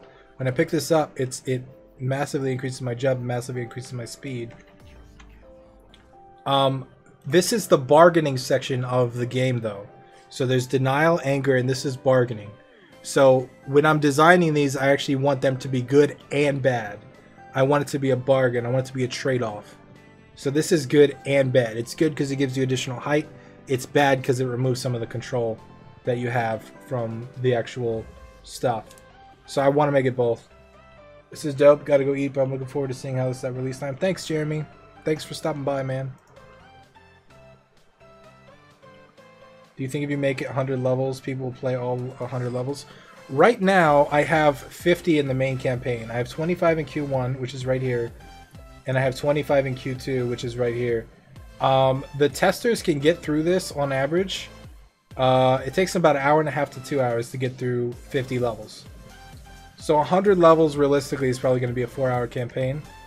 That being said, it's 4 hours the first time you play through it.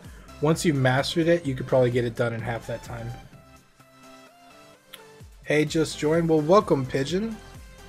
Welcome to the underground. Alright, let's see if we can do this one more time. Boom. Oh. Boom. Boom. Alright, wait a little bit longer for that second jump.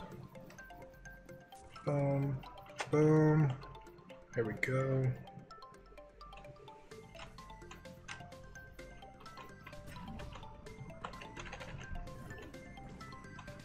Alright. That's good. I'm happy with that.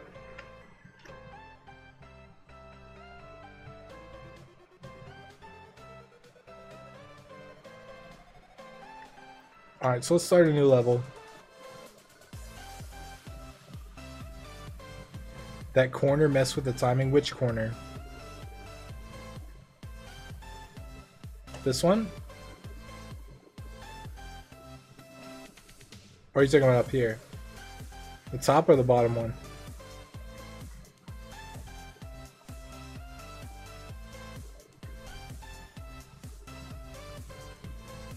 This is actually farther apart than this is, isn't it? I'm gonna make sure that these are, oops. Make sure that these are the same distance apart.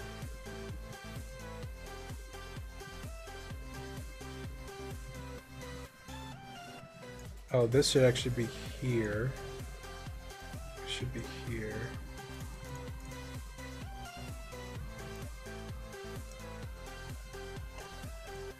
This should be here. Ooh, what did I do? Oops.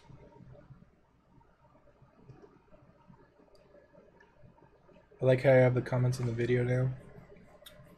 Yeah, it'll like, I like because it archives that, but I also like it because a lot of people watch me on tablet or mobile, and you can't really see the chat and all that. And I want to make this more like, you know, I'm hanging out with you guys. I don't want to just talk at you for a couple hours.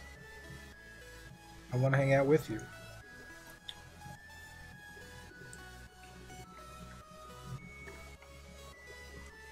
Immediately above and to the right of the bonus item. I assume you meant left. Above and to the left. I got rid of that.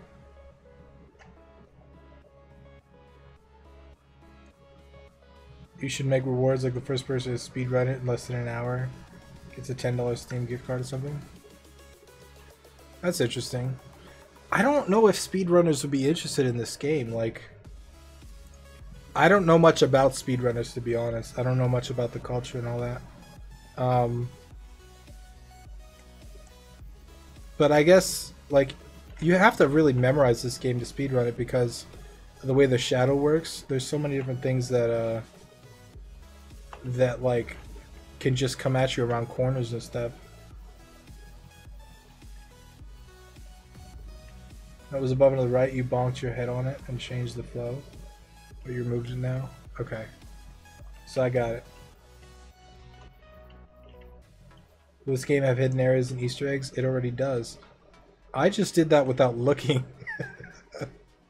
I was looking at the chat and I just did that. Alright, let's make sure this is still flowable. Yeah. Alright. Let me see if I can do it one more time with everything. Get the thing. This and this. Okay.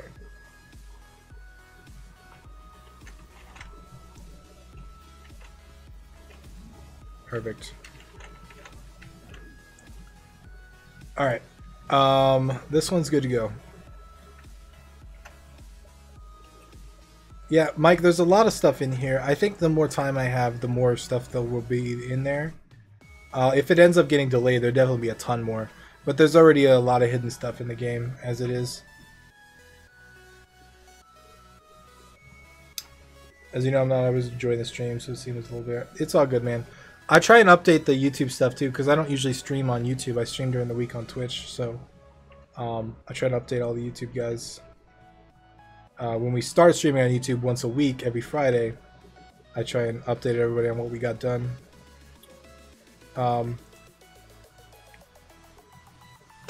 Okay, so we're good with this level. I'm gonna go ahead and start in that level. We'll make one more.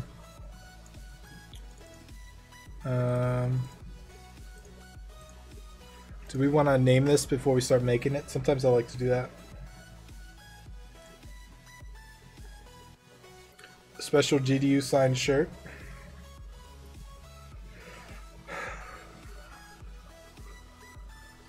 That could be kind of cool.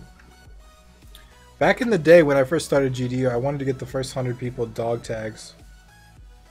Like custom dog tags with their recruit number on them. But I never did that. I should have. That would have been cool. Let's move him. Let's try and set up... Guys, let's experiment real quick. I'm going to experiment with a new type of Heartifact. Why can't I select this? Is it on map below? It is on map below. It should be on map above. I'm going to experiment with a new Heartifact. I have an idea for something, and I want to try it. So let's go gadget type. We'll create a new has ability global, has ability flip level.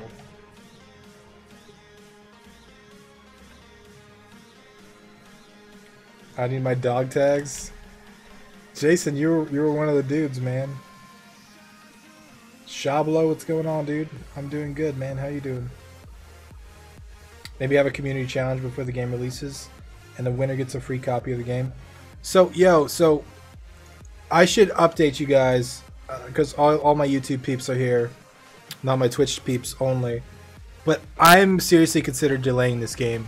I would love to launch it on Valentine's Day next month, but if I do, the game is not going to be the game that I want to launch. And yes, I can iterate. Yes, I can add stuff later on. Yes, I can update it. But not only is there the development side of it, but I've been so busy with development and YouTube, I haven't done any marketing outside of the Twitch and YouTube stream. And I don't really consider that marketing because you guys are my game dev dudes. You're not like the actual target audience for the game. So I'm seriously considering delaying the game and potentially maybe doing like a demo or an open beta or something on Valentine's Day.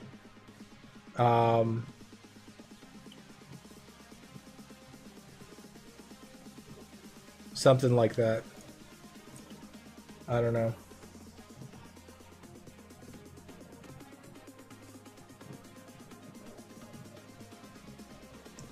I really hope that after a while I'll have the chance to watch a GDC talk of yours. Not Philophobia, that would be the coolest thing ever. I'm gonna apply next year, man. I don't know if it'll be Philophobia, but I'm definitely gonna apply to give a talk for next GDC. The second this one's over, I'm gonna apply for the next talk. I want to speak at IndieCade too, to be honest. Aim for March 14th, Steak and BJ Day. I will buy the game. Thank you, junior guy. I appreciate that, man. A lot of people from the stream have told me they'll buy it, and I appreciate that, but like, I want to this game is like so important to me, and I don't want people to buy it just because like I'm a YouTuber and I like make videos that help them with their game dev, right? Like I want to make a game that people want to buy because it's a fun game. If that makes sense. How about you keep the 2019 Valentine's Day? The problem with 2019 is I don't know if I could live an entire year with this. This game has killed me the last 3 months, man. Set layout angle.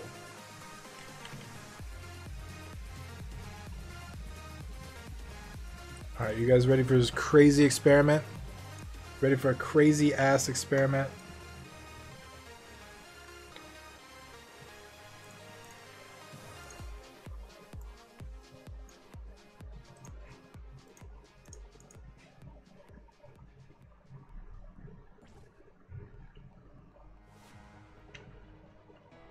Oh, that didn't do anything. Flip level. I will buy it when it's on sale. It likely will never go on sale, dude. Thank you, though. Flip level.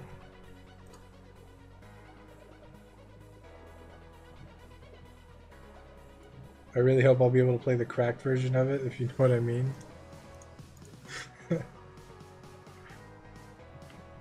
Holy shit. What do you guys think of this? What do you guys think of this? Hold on. Hold on. This is it reverses the controls and everything too. I'm not sure how I feel about that.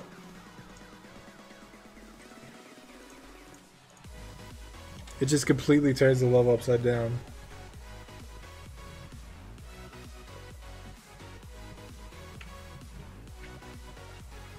Oh shit. My controls are reversed now. I like it, but I feel the level name should stay right side up. Yeah, probably.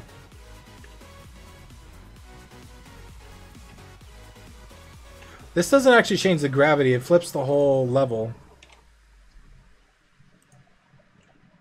So I wonder if we should just swap the gravity. I wonder if that would make a difference.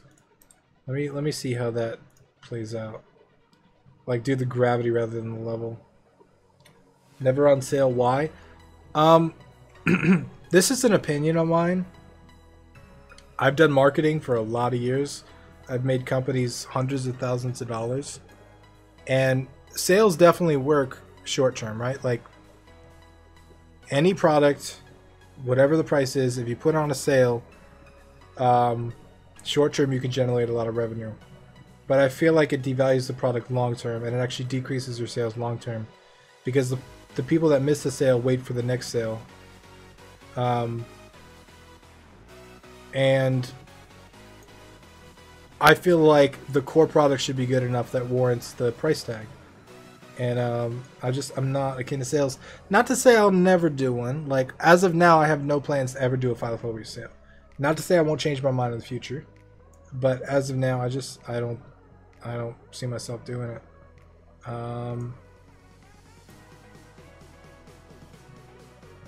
Player, where's the player at? Here it is. Is there a way to flip? Set angle of gravity. Let's set it to 180. See how that works.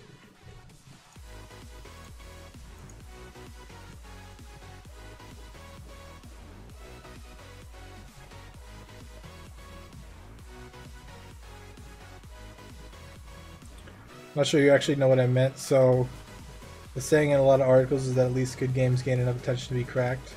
So a lot of people say that piracy is a way of recognition. Oh, you weren't saying you're going to pirate the game? Oh shit. That's weird ass gravity, man. Hold on. Not 180, 270 is what we want the angle to be. 270. No, I appreciate the thought, Mike. That's one of the main reasons why I'm considering pushing back next month launch, because I know with this game's shadow mechanic, with this game's story, and with the meaning behind it, and with my passion behind it, and my marketing ability, I know at the proper time I could fuck shit up, man. In this world, with this game, like I say fuck shit up, but really what I mean is I know I can make the game successful. And I just haven't had the time that this game needs, both programming and marketing wise. But at the same time, like I don't know if I can live with this game for that long. Like I'm getting antsy, man.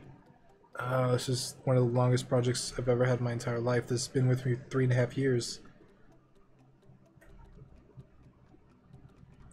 Why does it just... It sets that angle of gravity, but it like... It doesn't change the orientation of the player. So we gotta set the player's angle separately.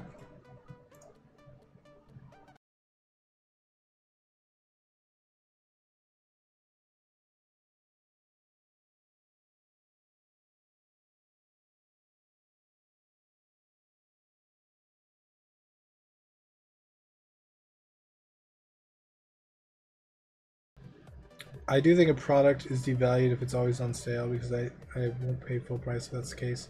I think an occasional sale is fine from what I've seen. I've seen it hurt products before.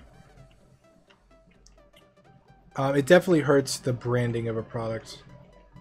Where like, if you look at like, okay. Let's look at like fucking, I don't know, like handbags, right?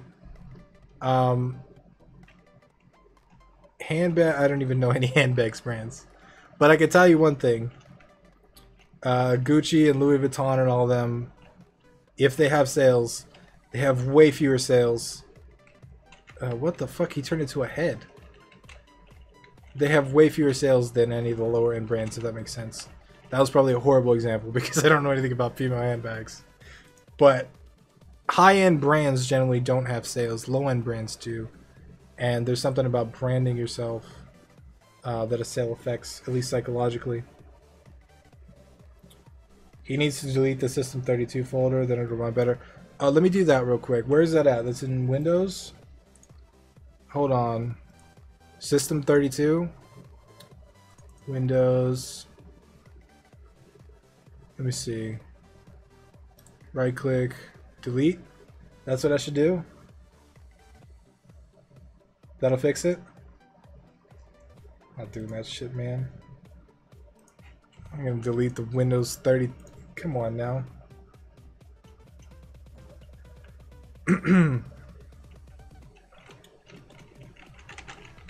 Okay, that just fucks up the game. I don't know what that does, but it does not work at all. Let's try 270. Let's try the same angle that the angle of gravity goes to.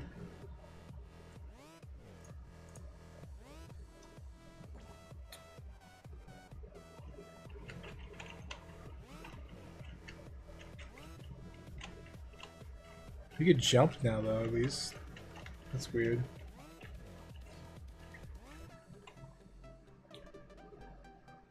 What about lowering the scope a little and promising the people you expand the game after release?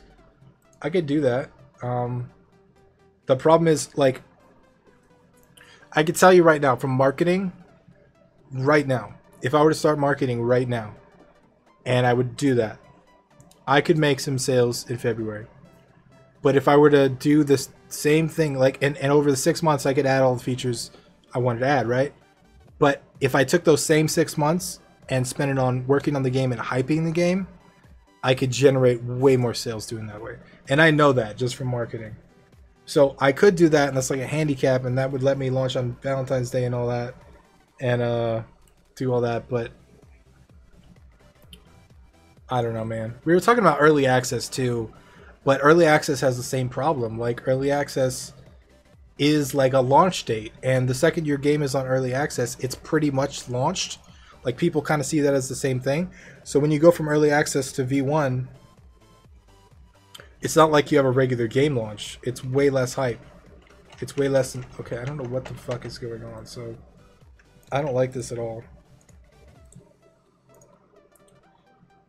Can we set layer angles? We can set... No. Set layer... We can set layer angles. So...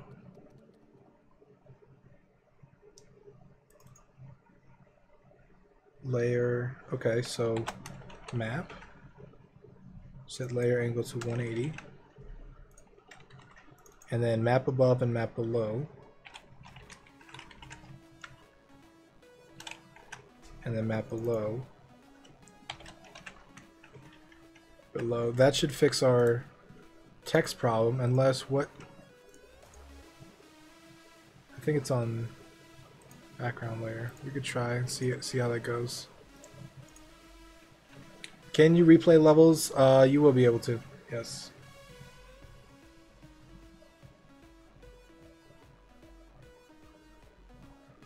Problem with that from my POV is that Tim is not mainly in the phase of adding content. Maybe some more mechanics and now and then, but mainly it's about content.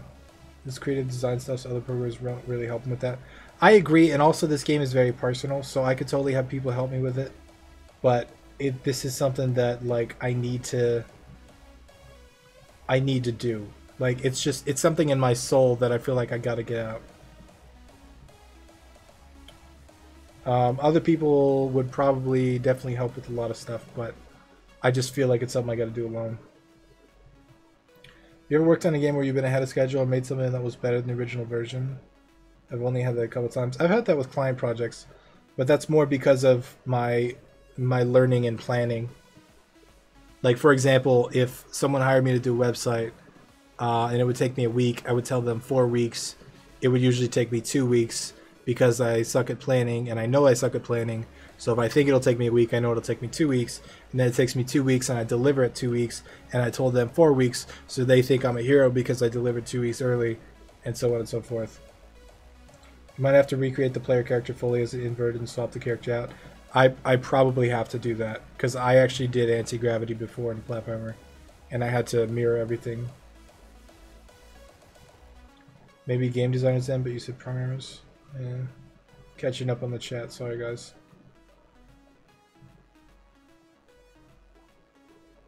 I don't think early access can work in a game with story.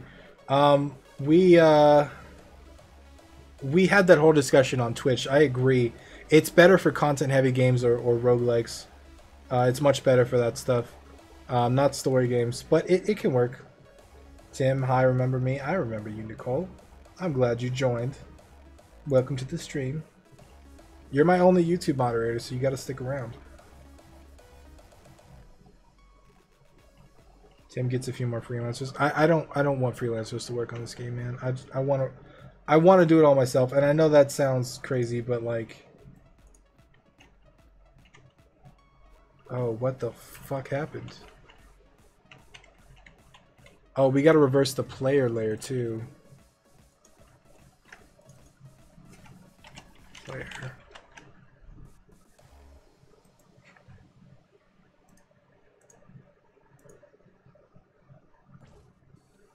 You can freelance, outsource music, art, sounds, but not actual level design. I would freelance music and potentially sounds. Although I think I do a pretty good job on sounds and stuff. Hi Sam, remember me from Grindr? No, you gotta send me a pic, man. At least I wouldn't do that for my game I'm working on. Yeah. Just can't tell you that I finally won something in Jake's stream, and no joke, it was in denial and almost cried. Nicole, why are you in Jake's stream? Why don't you come hang out in my stream? Oh, we did it. We did it. Oh, we did it. It doesn't really do anything, though. What if we just reverse the player layer, then? What if we didn't reverse anything else, just the player layer? What did you win from his stream? How are you watching two streams at once? What? Oh, that breaks everything.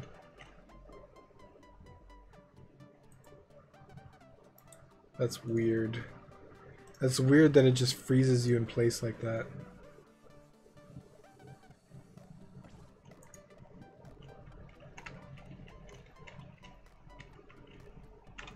This could be like a debuff, I guess.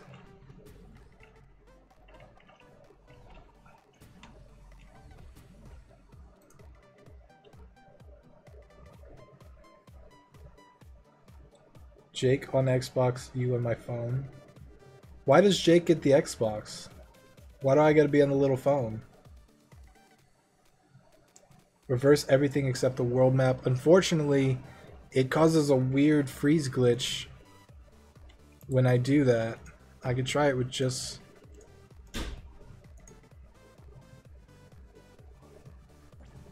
You're not a streamer, Tim. You're a genuine indie game developer. That's why I watch your streams. Makes sense. I don't consider myself a streamer. Like, I've talked about this before. Like, there's so many things. Like, I was invited for the Twitch affiliate program. I have to set up my own Twitch profile. I really don't want to set up all the bits and sub button and be like, subscribe now. That's not me. I just want to make video games, man.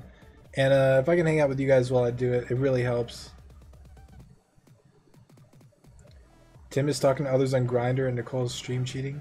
This is crazy. Yeah, we're a very dysfunctional couple, for sure. Because I type in your chat, I barely type in his. So it's easy to go full screen on Xbox and not have to worry about chat. Aww. Plus you can ban people, right? That's always fun. Alright, so when you collect the key, it should go back. So we gotta fix that real quick.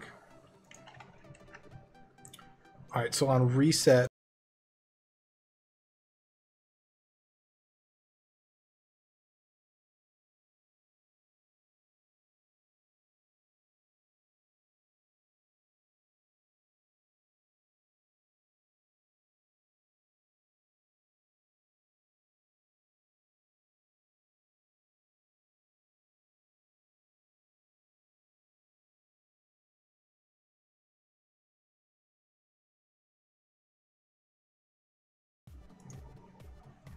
set value, has ability, flip level, 0.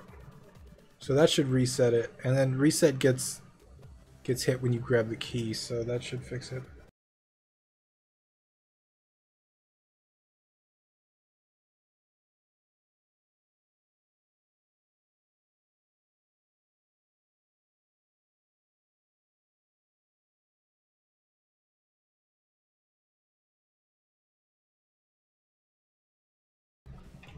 That's weird. Oh, we broke it, guys. We broke it. Can you hide items underneath the levels so when it flips, they're revealed? When it flips back, they're hidden again? And you only get the key by flipping the level. That's interesting. So I can do that. So if we put this guy, let's say we put it on layer parallax 2. It won't get flipped. So it's right there, and now it's behind this.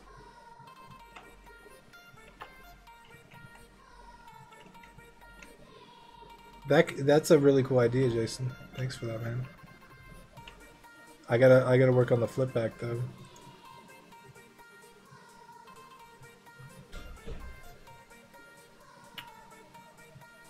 Is your game going to be available on the #1 gaming platform, GameSpy Arcade? I've never heard of GameSpy Arcade.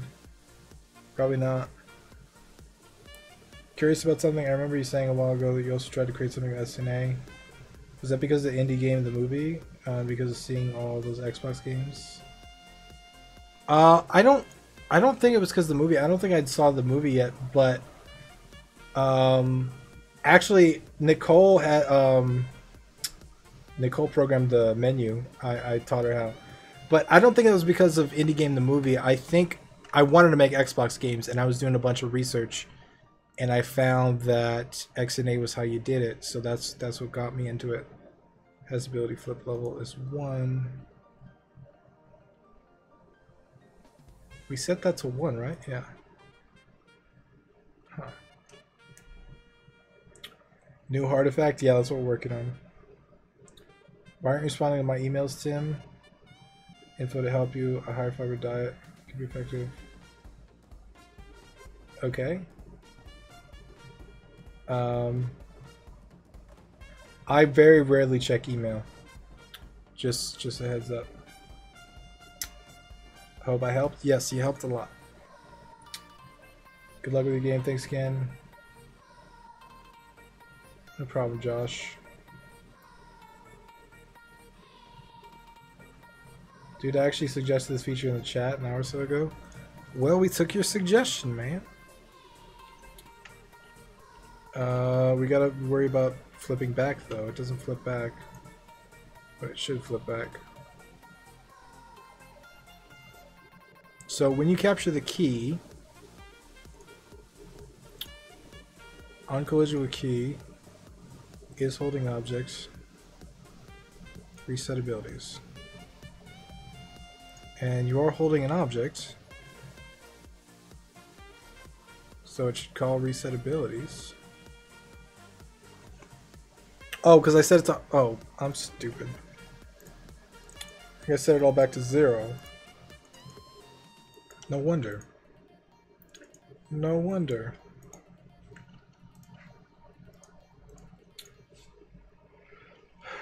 I made the menu screen 100 times better.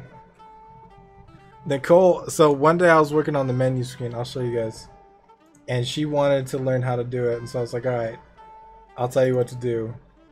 So originally we had, this is just the basic test alpha menu 1, but originally we just had, when your mouse hovers over it, you select it. I had her do the hearts, but I also had her do when you use the arrow keys, it goes up and down and then it stops, and I also had her do when you use up or down on the D-pad on a controller. So when you use like a D-pad, you can go up or down, or you can use the thumbstick. And she did all that. She programmed all that. She keeps demanding percentage of my game now because she's an outsourced developer. You did make it better. 4 sides of me, what's going on, dude? That's the crazy thing about it. I found out about it later. So games like Super Meat Boy was coded directly in C++ with DirectX. Because Microsoft gave the developers the need to deploy tools for achieving that. That wasn't available for the rest of the people, so that's why we had to use XNA. I didn't know that. That's weird. But I do know Super Meat Boy got special treatment because they already had a successful game. So, I mean, that always happens. Any kind of company like Microsoft or Sony will give you special treatment if you've got a successful game that they want on their platform. You ever used UE4 or Unity? Learning UE4 right now. It's a ton of fun. I have, not recently though. Try hovering over an option and using the arrow keys. Yeah, so when you hover over it, it goes, but then the arrow keys work. But then if you move your mouse, it works again. So the arrow keys, it won't break it. But then if you go off it and you go back on it, then it works again. So if I'm here, go down with arrow keys, I go off it, I go back on it, it selects. I really like this system. And it works with the controller and everything too, so I like it. It's a really stable system. Wasn't Super Meat Boy not their first game? That wasn't even close to their first game, dude. Edmund made so many fucking games. And he made a game called Meat Boy, which was like super popular on the internet. That's fucking hard to...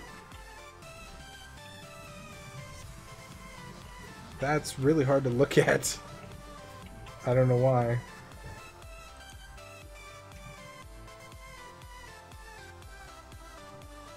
That's really hard to...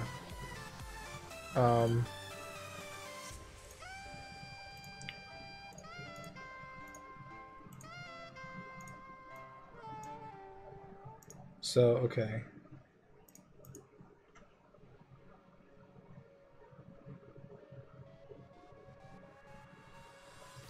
The pipeline of C# code is translated to C++. Yeah, I heard with Xbox One, it's pretty much identical to PC architecture, so literally you can do anything. Whereas Xbox 360, there was a lot of issues with that.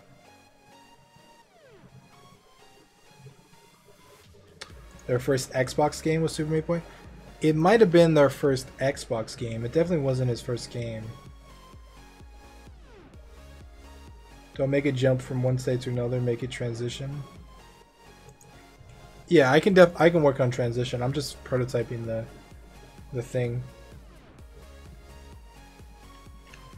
So here, now I can actually go over here, grab this. Oh, that goes there. And then I can go and flip it back.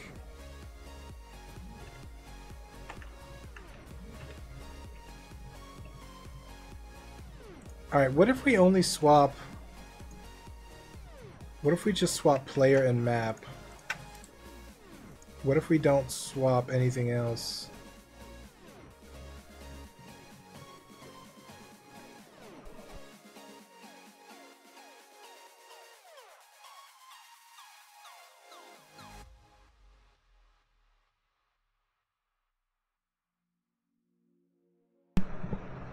Thought I heard something. That was weird. What if we swap... What if we just try player and map? Hopefully we can pull that off. And then we can leave all the objects in place so we can have some really cool, unique little things. Super Meat Boy was a root flash game. Yeah, it was super popular too. Okay, so that works. So we can leave all the objects in their place. So the key, for example, could actually be up here, and we can move, that means we remove this to map above again. So that creates an interesting little circumstance. So we actually should add another layer to the bottom here, because that seems like it's getting cut off. So Tim, what's behind your curtain? A giant wizard. He'll scream at you though if you pull his curtain down. Alright, so let's pull this out a little bit. If in doubt, lerp it. That's a good motto. I'll definitely lerp it. Okay, so I can grab this. I gotta fix that, and then that's what is this?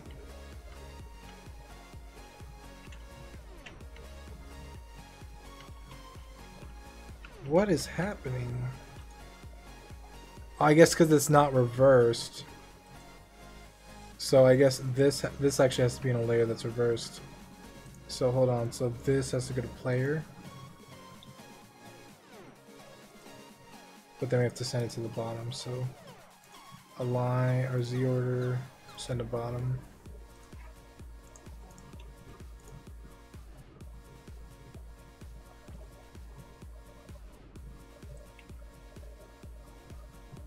Tim, I need to share my achievement with you. Check your phone. You will not be disappointed. I don't see an achievement. What achievement? Oh shit. Nicole got 1,000 meters in Ascension. I'm pretty sure that's the all-time high score for the game. So if you want to beat that, if you want to tell Nicole that she's no longer holds the world record, you're gonna have to go to Google Play and type in "Impossible Climb." That's the name of the game. Download it and beat the 1,000. I doubt you can though. 1,000 is really hard to get to, and Nicole's been practicing for a long time. Okay, so we can go here. Why is it still doing this weird thing? Grab that.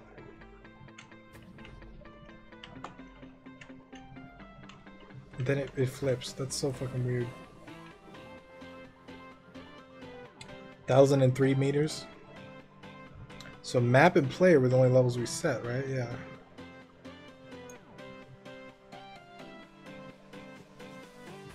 I always thought there were a bunch more curtains behind that curtain and Tim was secret that curtain holder. Maybe I'm just hiding my addiction. Making up wizards and shit. You never know. Could be. If you guys watch my old videos, if you watch some really old videos, you'll see there was like a dresser and like a drill and all kinds of shit behind me. Same shit, but there's just a curtain now.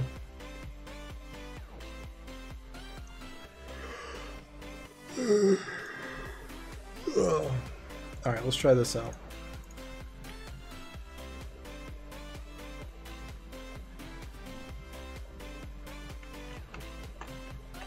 So you need to go up here, grab this, but then you can't get back down. What?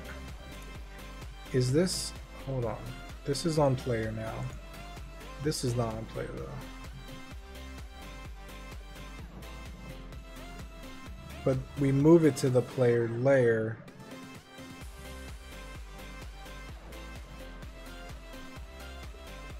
Does that get moved? It gets moved, doesn't it? It gets moved. No, it doesn't get moved anymore. It used to.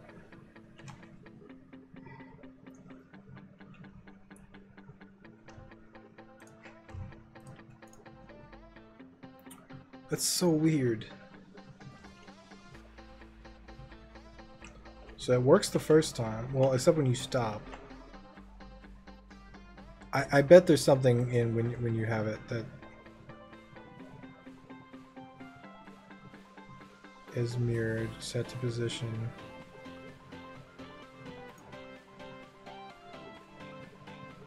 Move to layer player.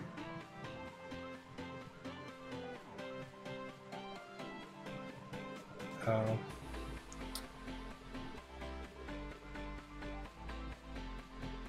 Yeah, this is getting too complicated, guys. I'm gonna go ahead and drop this. I'm gonna throw that one out. I want to do the flip gravity at some point. I think that'll be interesting, but not flipping levels and shit. I feel like it's gonna break a lot of stuff. So for now, we'll go with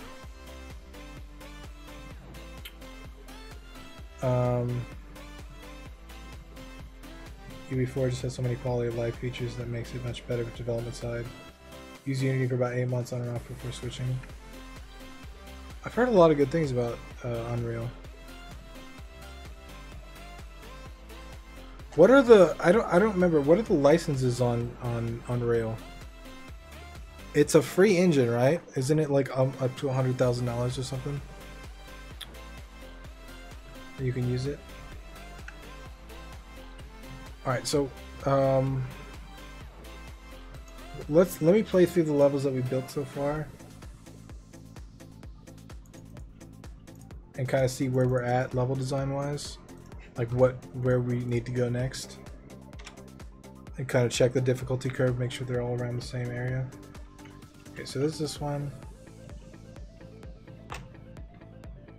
You definitely notice it. There's a little bit of time and stuff to notice it. So you go free to release, then 5% on all sales over 100K. Yeah, that's a decent license, dude. That's really friendly.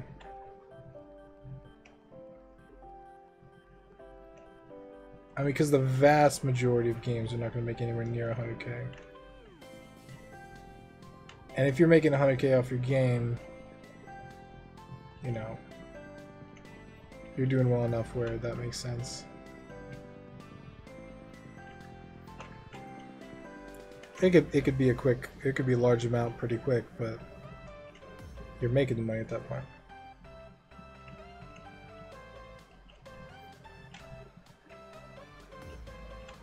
Seems a little too good to be true. I remember them making a big deal of it because they changed their license completely. It's 3K. Really? 5% over 3K? Which engine was 100K then? That sucks. That's not cool at all.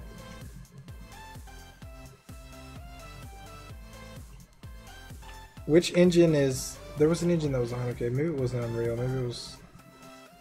I don't remember what I'm thinking of.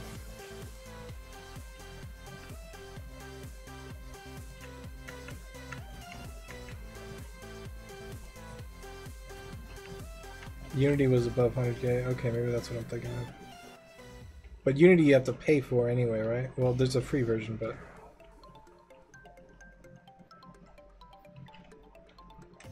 Yeah, this level's a lot harder than I anticipated.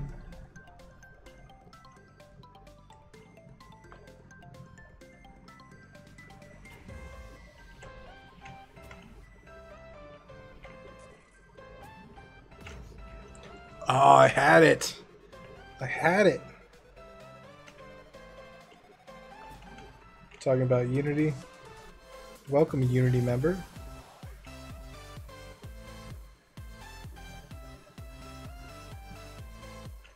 So it's 3,000 per game per calendar quarter.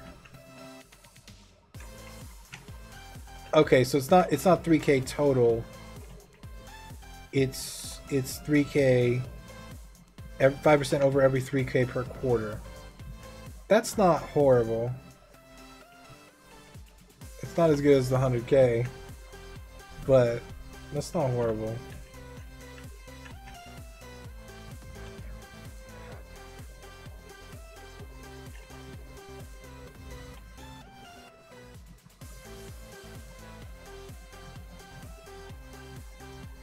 Main difference is Unity is free for the personal version until you reach 100K, then you have to buy a seat price.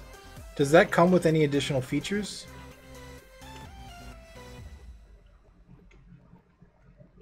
I don't even know. See, I gotta look up all this stuff because this is all stuff I should probably make videos about because this is probably stuff people are wondering.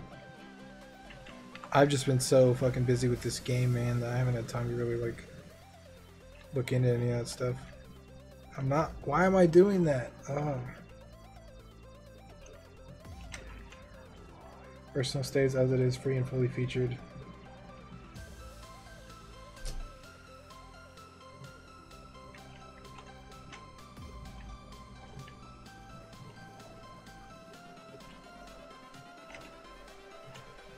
Everything changes.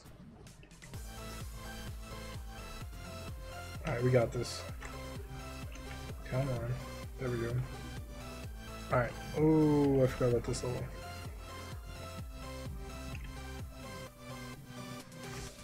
Alright. Well, fuck. Oh, you can do that without... That's fine, I guess, because you can't get the Heartifact.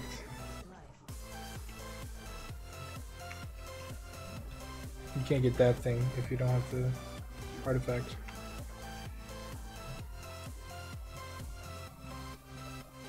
The 5% doesn't make much of a difference to me anyway. It's a bummer, but considering the massive engine it is, there's got to be some sort of price.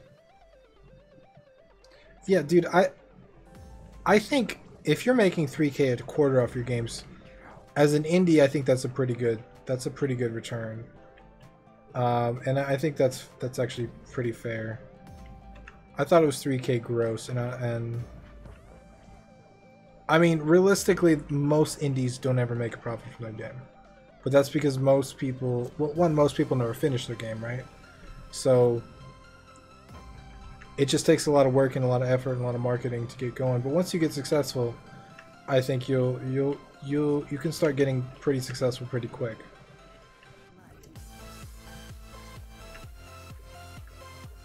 All right, let's try this one. Nope. 100K in sales, you'll pay the price. Oh, we made it backwards.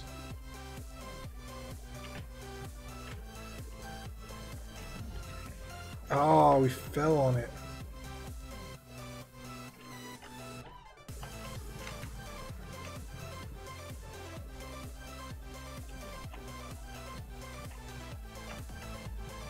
Too quick.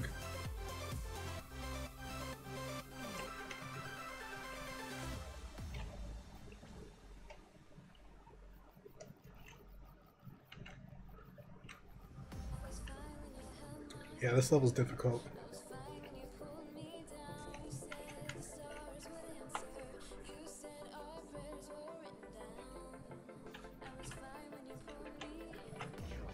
Ah!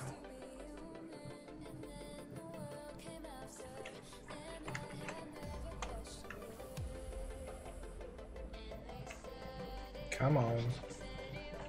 Come on.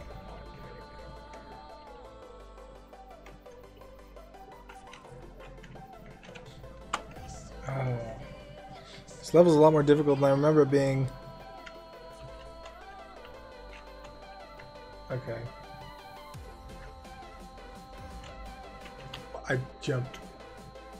I jumped into the spike. I just jumped into it.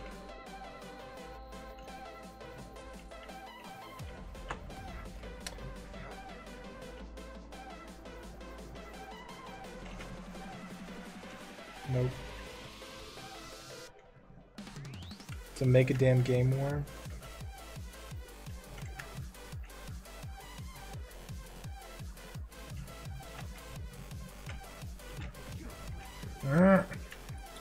Guys, I think it's because I made them closer together. I threw off the balance and I didn't test it after that. That made it significantly harder. Because there was extra space at the end of that one that I removed.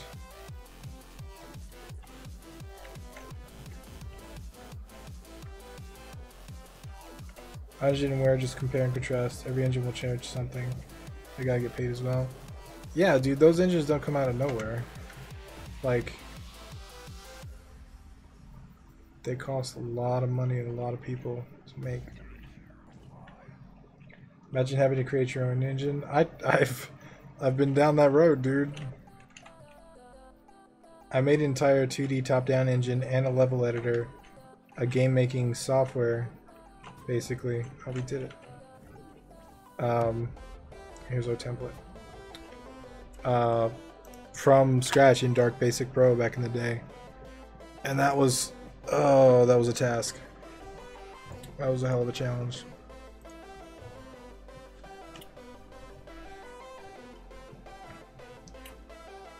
Alright, so I'm gonna not do this flip level thing, at least not do it right now.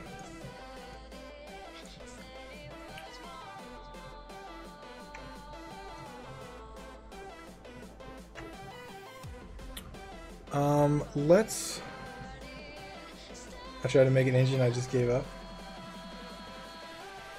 How long did it take you? Two. It took me 2. It took me several months and I never finished it and I just abandoned it. I use my own engine. What kind of engine is it, Jay?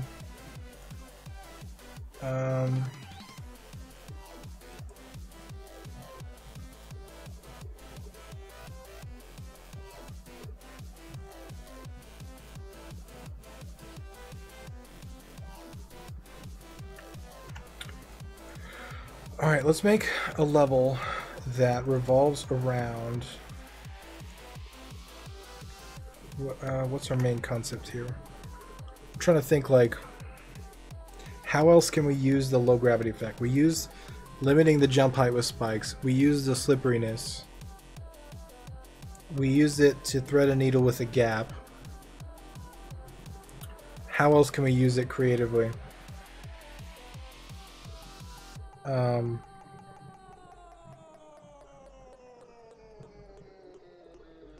What if we did... I got an idea. What if we made a level kind of like Tilted Rage, but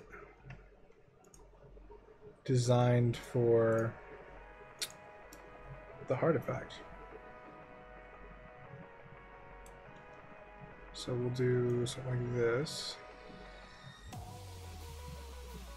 And then like a ledge. And the ledge will go down